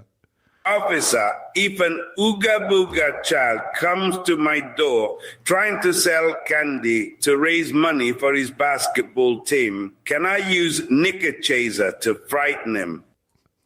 Okay, first of all, Anonymous, we're not using those terms anymore. We call them black Audis. Black Audis. There's a black Audi chasing me. It's coming to my house. Zach Hoffman says, hey, boys, John's wearing a dirty gray shirt on stream tonight, and the shirt and his skin and hair are all the same color. He's wilting away. He does that. Oh, no. Superman says, if Stuttering John nukes his channel, then I'll believe he's just running away again. Kate Meany, tapes, lawsuits, runaway crying Johnny. Great smile, Adam. When do you ever see him smile? Not on this show. I'm trying hard not to. I noticed. Jay Loiter with $5 says, I'm sure whoever paid for and set up the doorbell camera for John will use it to humiliate him at some point. Skull. I'm just picturing VTL putting out a disguise. I'm just here to set up your desk cam, sir. Hey, you look like a celebrity. I know you from somewhere. Very nice man came and set up my desk camera for me. Oh, your mustache fell off. Here you go. How embarrassing for you. You all think I'm full of shit. He was a fan of mine. Dan Varney became a YouTube member. The Varney Army is in the house, and they are gifting 5 for these podcast memberships. Big props to the Varney Army. Thank you for the support, my friend. We appreciate you. John's thread. Driving backwards. You mean in reverse? They're driving backwards. What can't they do? They're maniacs. Andy Mack says, Corey Feldman is a super chatter that fucks with him. Actually hilarious. Oh, yeah, I did miss that. He wasn't referencing the actual Corey Feldman. Oh. He's so stupid. Dusty NYC, fake Corey Feldman is one of John's beloved chatters. Got it. Judy Angel, $5. I used to be a 911 dispatcher. These kind of calls were infuriating when we were dealing with actual emergencies. I know that woman was so pleasant too. She tried to make him feel better. Grateful Dad. Adam Bush, I value your opinion. You listen to Sam Fender? No, but I will. There it is. I'll check it out. Billy Detroit. I used to know a cop that would refer to callers like John to the Detroit FBI field office for the lulls. They would refer callers to the FBI. That's funny. No, you should definitely get the FBI involved in this right away. You're saying he was knocking on the door? It was knocking. He didn't see the sign. Yeah, call the FBI. Well, that's what I was thinking, but I just want. Yeah. Dan Varney, leave Miss Judy alone, drunkie. She is a saint, I know. Poor Miss Judy. Although she did get herself into this. Bonkers, Feline Sheila. I was having a frustrating day at work, so I listened to a replay of the Adam and John debate. It put me right back into a good mood. Thanks for the many laughs, guys. Thank you for saying that. I heard that from a lot of people at Hackamania, and it meant a lot to hear that because I do the same thing with the David Feldman interview. Whenever I'm feeling blue, I just put on John and Feldman and listen to him. Just try and reason with him and makes everything a little better. Gold folds, white beard, and blacklash hair. Thoughts? Mazel tov. Disgusting. That's disgusting. All right. Well, thank you very much for supporting this channel today. It's now time for everyone's favorite part of the show. Is it weird or is it gay? What will Aaron say today? Is it gay? Is It Gay? Featuring review girl Megan. How's it going, Megan? Pretty good. How are you guys? We're doing great. I know you got a little bit of a heart out, so we'll move things along. Happy birthday to Mr. Megan. Yes, happy birthday to him. Always good hanging out with him in Vegas at Hackamania. And of course, our review girl Annie is here with us as well. What's up, Annie? Oh, hello. Glad to be back. Hello. Glad to have you. All right. So this is the game Megan puts together for us each week called Is It Gay? Featuring Aaron Imholt from Steel Toe. Aaron's been talking about me a lot this week. We didn't do it This Little Piggy, and he feels left out. That'll do it. Yeah, he's He very needs upset. his fix, yeah. Yeah, we didn't give him any attention this week. So don't worry, Aaron. We're still playing Is It Gay? This is the game where we watch Aaron try to come up with something funny to say or witty or interesting. And the only thing he can ever come up with is gay and weird. That's what we're seeing lately. So we'll play a little setup here, and then we'll find out. Megan will ask us if whatever he's talking about is gay or not. This is round one. The first 5 rounds are each worth 1 point. We have a final round worth 3. And I'll go grab the beer at 50. We could have gotten back to perfect for the week, but you know what? What are we at now? 130 for the week? That's a lot better than I thought we'd be doing. Thank you guys so much. I grabbed a Kona Light Blonde Ale. Is Kona Light Blonde Ale gay? Adam. It's gay. Carl. It has to be gay. Chris. Not gay. Annie. It's gay.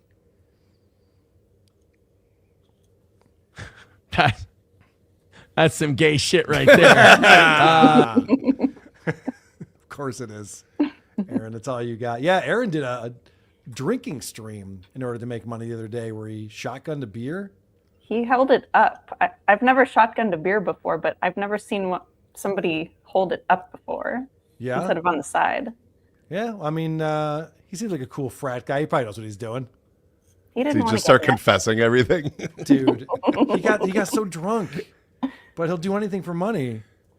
It's really pathetic. But he's all not right. an alcoholic? Oh, I see how it is. Okay. Well, Okay. If you ask Moody and Melton, they'll both tell you that he is. I don't think he is, but all right.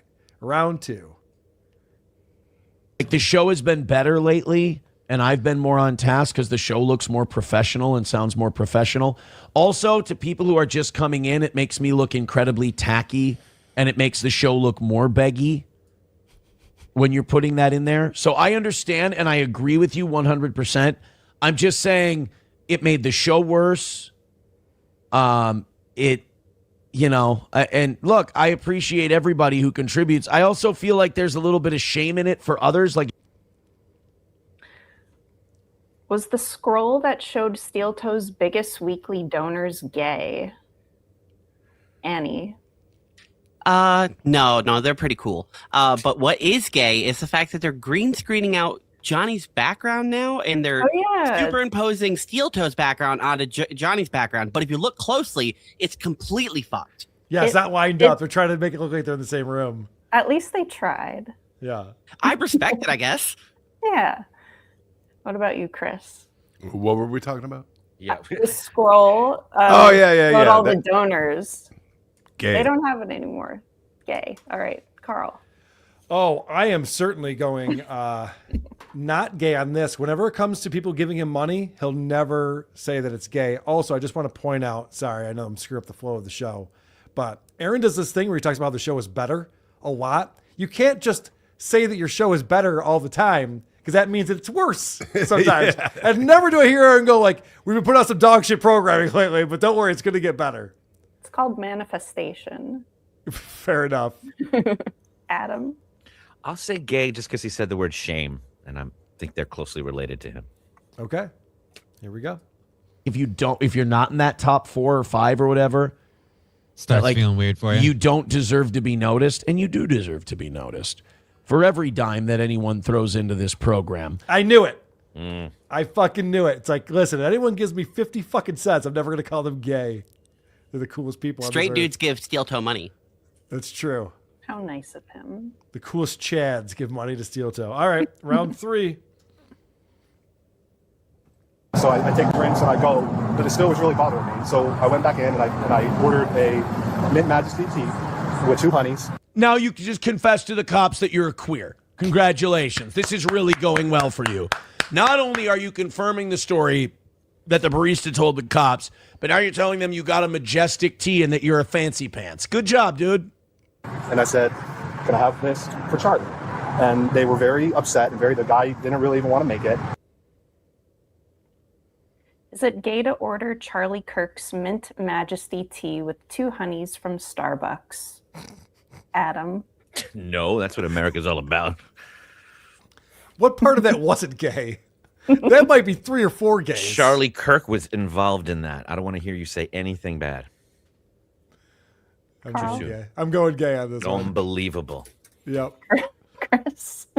Not gay. Annie. I think it's gay. All right. All you did was cheapen a country today. That's what you did. We are split on this one.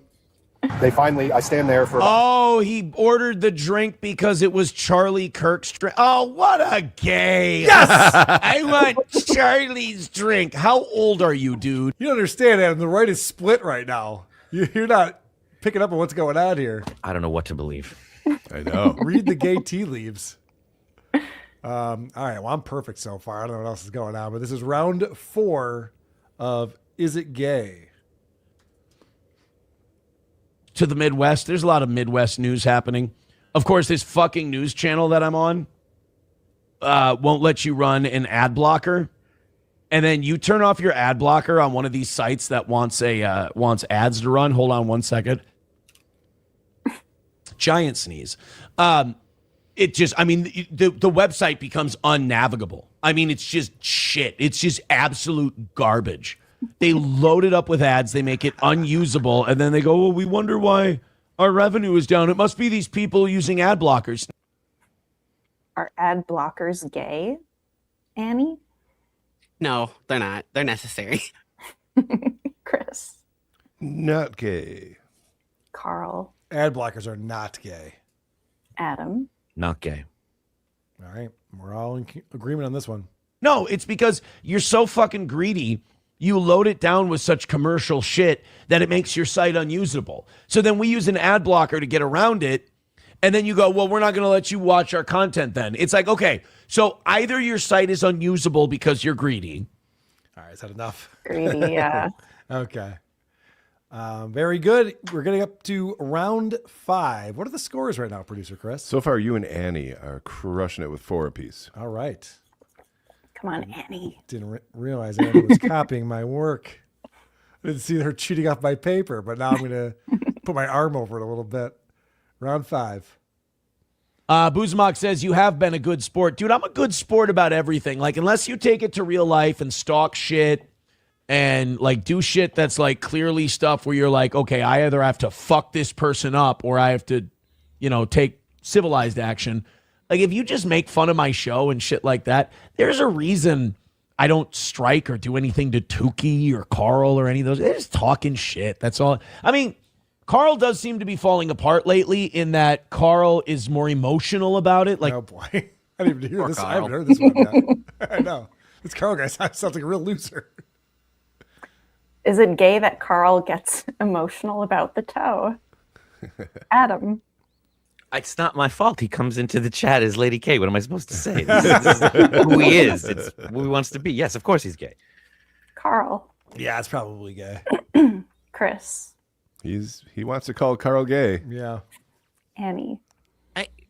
Yeah, it's gay. All right. Here we go. It's registering on an emotional level, which I think is gay and lame. Yes. Well, think I was lame too, Yeah. not just gay. That's good. Good to know. All right. So final round. Annie and I are perfect so far. How many points do Adam and Chris Adam's have? got 3. I got 2. Okay. This round is worth 3 points, so you figure out what your chances are mathematically. I don't have the brain power for it. Final round. Go. Were you able to, I don't want to be tawdry. No. Oh. I just said flaccid, sir. Okay, so how was this even sex then? Like, how did you even get paid? It seems like you kind of you got away with one. I might have skated the system. I might have skated the system a little bit. Yeah, I feel like you skated a little because you had a mashed dick. You didn't put it in a butthole, and you got $8,000. I mean, that just sounds like you got. I mean, it really kind of feels like you got paid to film like an acting scene, like a movie, like you were just acting. Don't hate the player, hate the game. Yeah, basically, yeah. So you're like Brad. And You're like Brad not Pitt. all bombs hit the target, but if you get it close enough, you know what I mean. Like Yeah. the Aaron fucking sounds jealous. Carl, you played my whole thing. Fuck, I was looking for these prompts. I didn't see it anywhere. It's I didn't okay. Well, I wasn't paying that close attention. I wasn't peeking. Hold on, let me in a butthole, and you got $8,000. I had so much fun. God with this damn one. it. I'm sorry. I was like, this is going on a long time, and I'm not seeing what's going on. Dollars. I mean, that just sounds like you got. I mean, it really kind of feels like you got paid to film like an acting scene, like a movie, like you were just acting. Okay. No one's heard anything else. What were the multiple choice questions, Megan? She's so bad. Which famous actor does revenge pornographer Aaron Emhold compare new pornographer Granny to? Oh. Tom Cruise, Brad Pitt, or Adam Bush? You can just shout your answers. I don't really care anymore. I ruined the game. You Damn ruined Bush. No, I mean, it could be any one of those three, but let's think about it for a second. What do you They're think? very Adam? similar. Yes, they're all very similar. All hugely famous. Yeah. I'm going to go with Brad Pitt. Carl, Adam Bush. Chris, Adam Bush. Annie. I have to go Adam Bush. Oh, we're all giving it to Adam. Tom Cruise is a Don't hate the Scientologist. player, hate the game. yeah, basically, yeah. So you're like Brad. and You're like Brad not Pitt. all bombs hit the target, but if you get it close enough. Sorry, I ruined your game, Megan. My bad. It's okay. I didn't see any of those words popping out. I can't believe this fucking guy who makes fun of Hackamania, makes fun of the Dabbleverse for being a drama show, has Granny on talking about fucking the trans person at Hackamania for $8,000. It was a very respectful interview, so. How does he justify that? It How actually does had a he- lot of Catholic themes and morals in there. No. He also interviewed Ethan Ralph this week. Yeah, I saw that. It was a little light. It was a light interview. He No, agreed to be no baptized, hard-hitting though. questions. Did Ralph and Scarlett break up officially? I don't think it's kind of like we'll see, Yeah. but not really. Because if they did, how would either of them remember or know? That's right. Scarlett, what happened to you yesterday? I've had mornings like that. Yeah, it's like I got real high. Like, oh yeah, no, I know. So there's still hope they're going to make it. That's what I'm saying. Fingers I think All they're right. just as likely as Karmic and Gilly. Sure. Although, I got to say, if I had the choice between Scarlett and Gilly as like a partner, Gilly makes you go to therapy. She has rules. Okay. Like you can't drink and stuff like that. Whereas Scarlett's just like, hey, you guys want to go score some Coke? I'm like, guess. Yeah. Why not? Sounds easier. So I don't have to sleep with either of them. I think I'm going with Scarlett. Okay. I'll put you down for Scarlett. Thank you. Adam, what's your... Oh, I'm going gay. All right. Those are the choices. That's a smart move. You guys ready for an Opie or Burr game? Yes. With the theme of relationships. I won't fuck this one up, hopefully. No guarantees. Welcome, all you slappers of bags, to this relationship edition of Opie or Burr. I'm your host, Simon, from the Worst Ever Podcast, and let's take a look at what round one has in store for us. God forbid any of my relatives listen to this. I like all my relatives. I got lucky. I came from a cool family. And I married into a cool family. You know what I mean? So, there you go. Now, am I just covering my bases? Nobody knows. Time to register those votes. Whoa, that's a tough one. I don't hear either of them saying that. I'm going to go with Bill Burr. What say you, producer Chris? Opie. Annie? I think it's Burr. Megan? Burr. Adam? Opie. All right. 2 Opies, 3 Burrs. And here's the answer. God forbid any of my relatives listen to this. I like all my relatives. I got lucky. I came from a cool family, and I married into a cool family. You know what I mean? So there you go. Now, am I just covering my bases? Nobody knows. These blanks are all right. Well, let's play round 2. I'll tell you, ladies, your screen time is out of control when you don't have time to make your man a sandwich. Come on, ladies, what do you say? For America, July 4th. Why don't you make your man a sandwich this weekend? Time to register those votes. Oof. Megan, where are you going with this one? Opie. Adam? Burr. I don't think Bill can bring himself to say that. I think it's going to be Opie. Annie, what do you think? Classic Opie shock jockery. Yeah. Producer Chris? I went Opie. All right, let's find out. And here's the answer. I'll tell you, ladies, your screen time is out of control when you don't have time to make your man a sandwich. Come on, ladies, what do you say? For America, July 4th. Why don't you make your man a sandwich this weekend? Name something that Nia will never do. So, Adam, the only one who got that one right? Correct. Wow, that was a good one, Simon. He had told a story about Nia leaving him half a sandwich and eating it, and he went on about it. So it's a thing they do. Got it. You cheated. Yeah, I used my vast knowledge of this bullshit. Let's play round 3. I have no problem crying in front of my wife. I don't do it a lot, that's for sure, because I'm a man's man. But every once in a while, the moisture comes. And I was telling my now wife that story when we were dating, and I started bawling. I thought I could tell her the story without bawling. Time to register those votes. Annie, what do you got? I think that's Opie. Adam? Opie. Megan? Opie. Yeah, I know, I'm with you. I'm like, everyone's saying Opie. I'll go Bill Burr. Producer Chris? It's either Opie or Burr. It's one of those two for sure. I went Opie. All right. I'm the only Burr on this one. And here's the answer. I have no problem crying in front of my wife. I don't do it a lot, that's for sure, because I'm a man's man. But every once in a while, the moisture comes.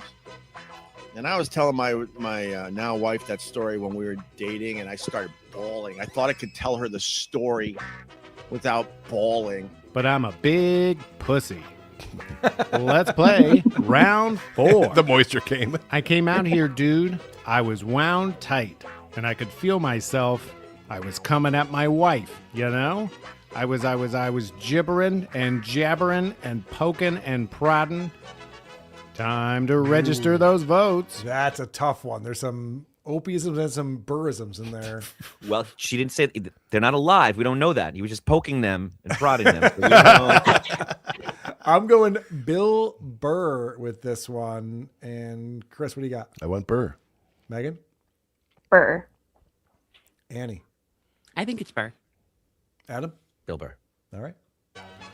And here's the answer. I came out here, dude. I was wound tight, and I could feel myself. I was coming at my wife, you know.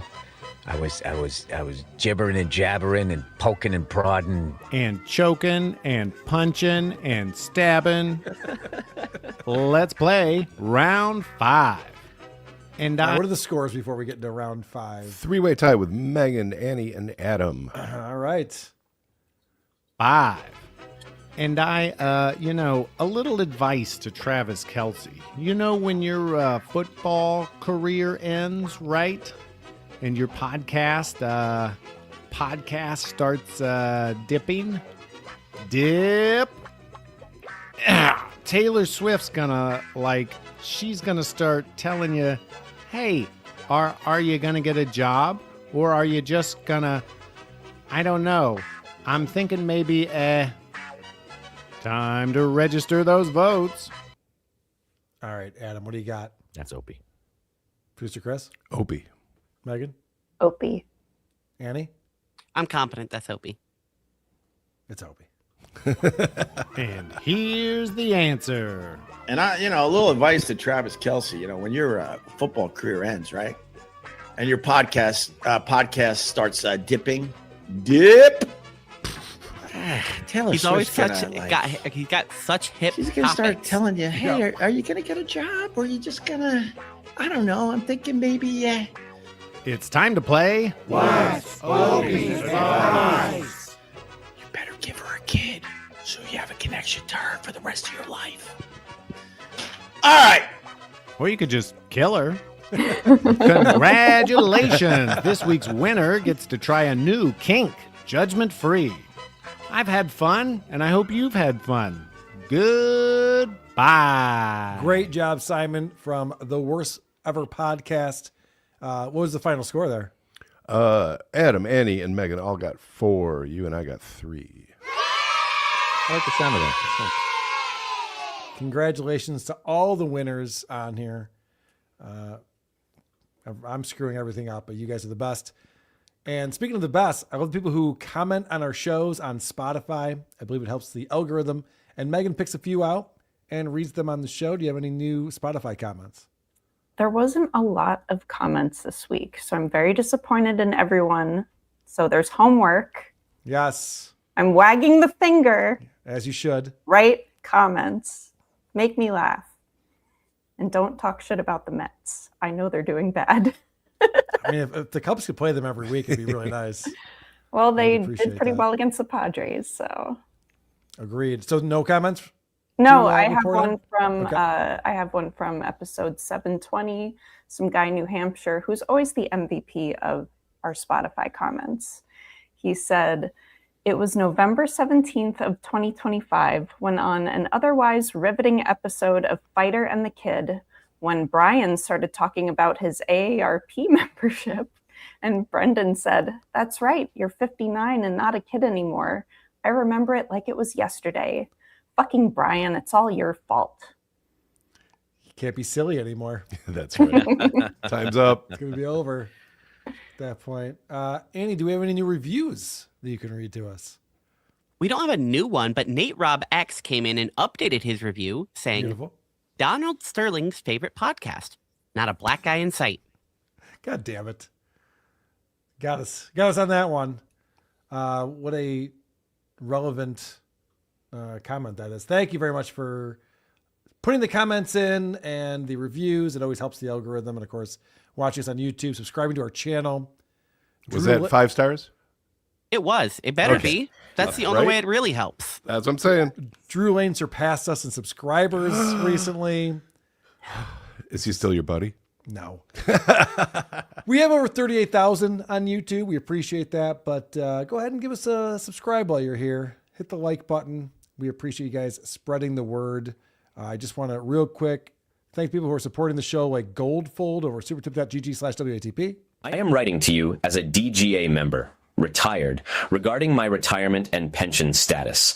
After a career spanning over 30 years in the entertainment industry, I elected to retire at age 60. The suggestion that John would earn pension more than $20,000 annually for his brief work under the SAG, AFTRA, and WGA umbrellas is unrealistic. I joined the DGA in 1989 and worked as an AD for over 30 years. The COVID requirements was too much. I was not willing to take a jab and quit. Yeah, none of this stuff that John talks about with the pension makes any sense at all.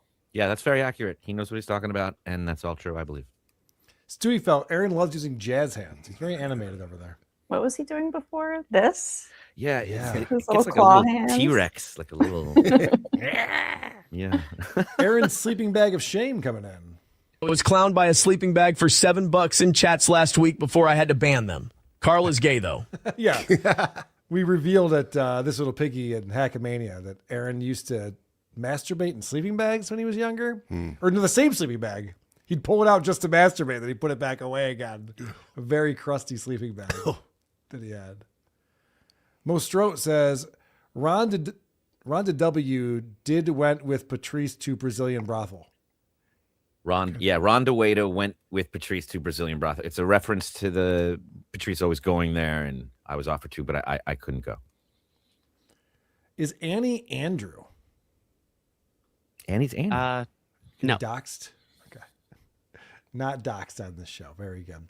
I want to thank Megan for stopping by. Thank you for putting the game together. I failed you for the second time now. You know, I thought about making extra bonus clips, but in case I fuck no. up? Yeah. Smart. It's probably a good idea. Or I'll just put things in bold so you can read it better. I don't know. Maybe I should make I'll the font try bigger for my anything. old man eyes. Yeah. Maybe that's the problem. But excellent game as usual, Megan. Thank you very much. Happy You're birthday to Mr. Megan. Thank you. Have a wonderful date night. We will. Thank you for being here. And Annie, people can find you on a website, YouTube. Yep. Just go look for Insanity. That's INSANNEITY. You can find me pretty easily. Sounds good. Adam, anything to promote, my friend? Oh, there's a film I directed that's available for free on YouTube right now. Everybody should take a gander at it if you'd like to. It has Angela Bettis and Paul F. Tompkins, and it's about people that work in an office called Drones. Free on YouTube. Check it out. Check that out. All right. We got some voicemails coming in on the Gary and San Diego voicemail line. It's a bunch of crap. Swing and a miss. Rock and rolla. The other day on the show, you mentioned one of my all-time favorite bands, Pavement. And because of that, I do truly respect your musical opinion, Carl. So because of that, I will ask again, Angine de Poitrine, what do you think? I think they're pretty fucking awesome, and it's a breath of fresh air. But really, what do you think about them? Love to know. Love the show. See ya. Is this guy in that band? You said you liked him? Yeah, they're going viral right now. They're like a two-piece, mathy, kind of funky So thing going nothing on. like Pavement at all. Nothing like Pavement. You like Pavement, then you're going to love this two-piece math band. Nothing like Pavement. Okay, And I'll check it out. Yeah, it's definitely worth seeing. That sounds cool. Yeah. This is a question for Brendan Schaub. Hey, Carl, I just have one question for Brendan Schaub about the show. Why now? Why not 5 years ago? Right? Yes. I like that all of a sudden it's just like, maybe we should stop doing the Fighting the Kid. You just figured that out? Hey, shout out to Boner Guy. Good to hear from you, bro. Now, I will tell you, that is a perfect length for a voicemail right there. People can learn from that voicemail. Perfect voicemail. Shout out to Boner Guy. Tom is such a liar. John is such a liar. His arm is falling off his bone. His arm is falling off his bone. And people still don't believe him. And people still don't believe it. Okay, don't call me back. Don't call me back, okay, guys? You better not. I think that kid was being coached. You're onto something. I don't think that kid had any of those opinions. Unbelievable. People have been pissed off on my Patreon. I've been sending out Rumble links because we've been doing our bonus shows and Saturday shows. I mean, really, I think it's been 3 so far. We've been doing those members only on YouTube. I do have a solution. We will not be sending out Rumble links ever again. Everything will be YouTube links. I promise you that. Quit fucking putting shit on Rumble, goddammit. I pay enough for Patreon. Now your goddamn Rumble don't work. Fuck you. All right. Is that Vinny? Might as well be. No more Rumble. You have my word. Here's some advice for Grillo. Hey, Grillo, let me give you a little piece of advice that an ex-girlfriend once gave me. Don't tell me about the presents you were going to get me. Just give me the presents you got me. You're welcome. Hi, Skinny Vinny. Who the fuck is Skinny Vinny? I don't know. Yeah, not around here. We don't have any people like that.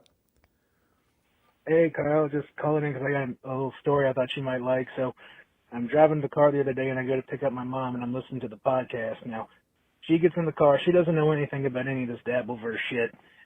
She hears Stuttering John say one sentence. The first thing she hears, and it really wasn't anything particularly stupid for John, but she just hears him talk, and she just goes, oh, that is a stupid man. Anyway, I thought you'd get a kick out of that. Hey, by the way, when did Adam start being funny? He never used to be funny, but now he's kind of funny. I'll cut that I out. don't like it. Anyway, don't call me back. I coached him. You know, like, the reason why Shuley was a regular caller on the Howard Stern shows because John told him what to say. This is the script I've been writing for Adam's been better. I've been punching it up a little bit. Yeah. Now that you're talking into the mic, you want to be funny? I reward it with jokes. Hey, Carl, it's the arborist.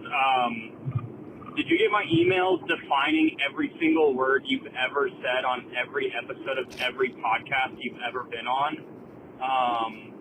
Can you please read that for the class? Thank you. Bye. All right, I'll work on that. It's a very long email, by the way, guys. You can't believe I had to get new hard drive in order to load it. So apparently I'm a monster. So they're making a remake of Frankenstein's monster, and I saw the trailer. So the monster, he's got club feet. He's club-footed. He's got chicken legs. Mm-hmm. He's got a bitch gut. He's got a patchy beard. Mm-hmm. He's got fucked up teeth. Giant nose. Bad eyesight. Balding. Deviated septum. Real fucking wreck. Yeah. Producer Chris, call me back with some steamy phone sex. Who would use those parts to make a monster? Oh, that's just scraps laying around. So mean to do to someone. Why would you do that? Last one. Yeah, the crazy thing about this quirky guy is that if he had just entered the Dabbleverse on anyone's side but John, no one would have given a shit about his backstory.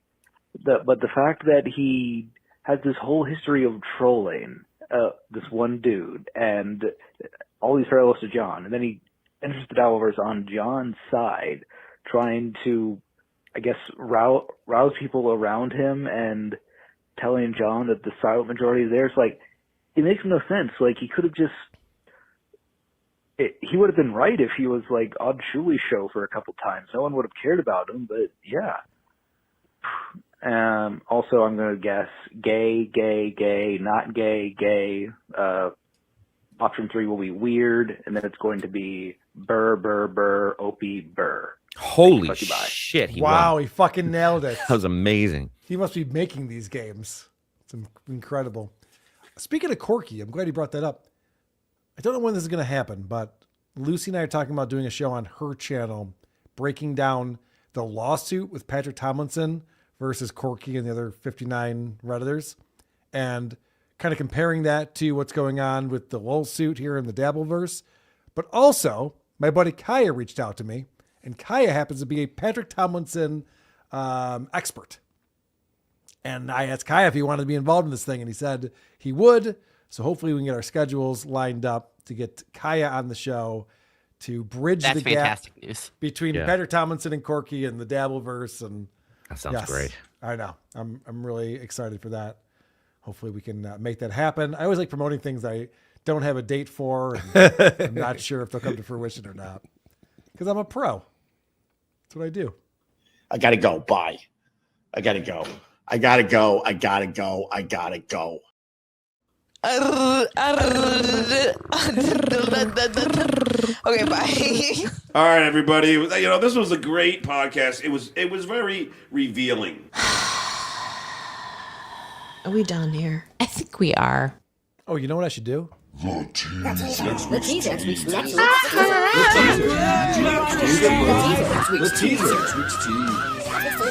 The great Pat Dixon will be appearing on Who Are These Podcasts this Saturday. Very excited for that. Bye.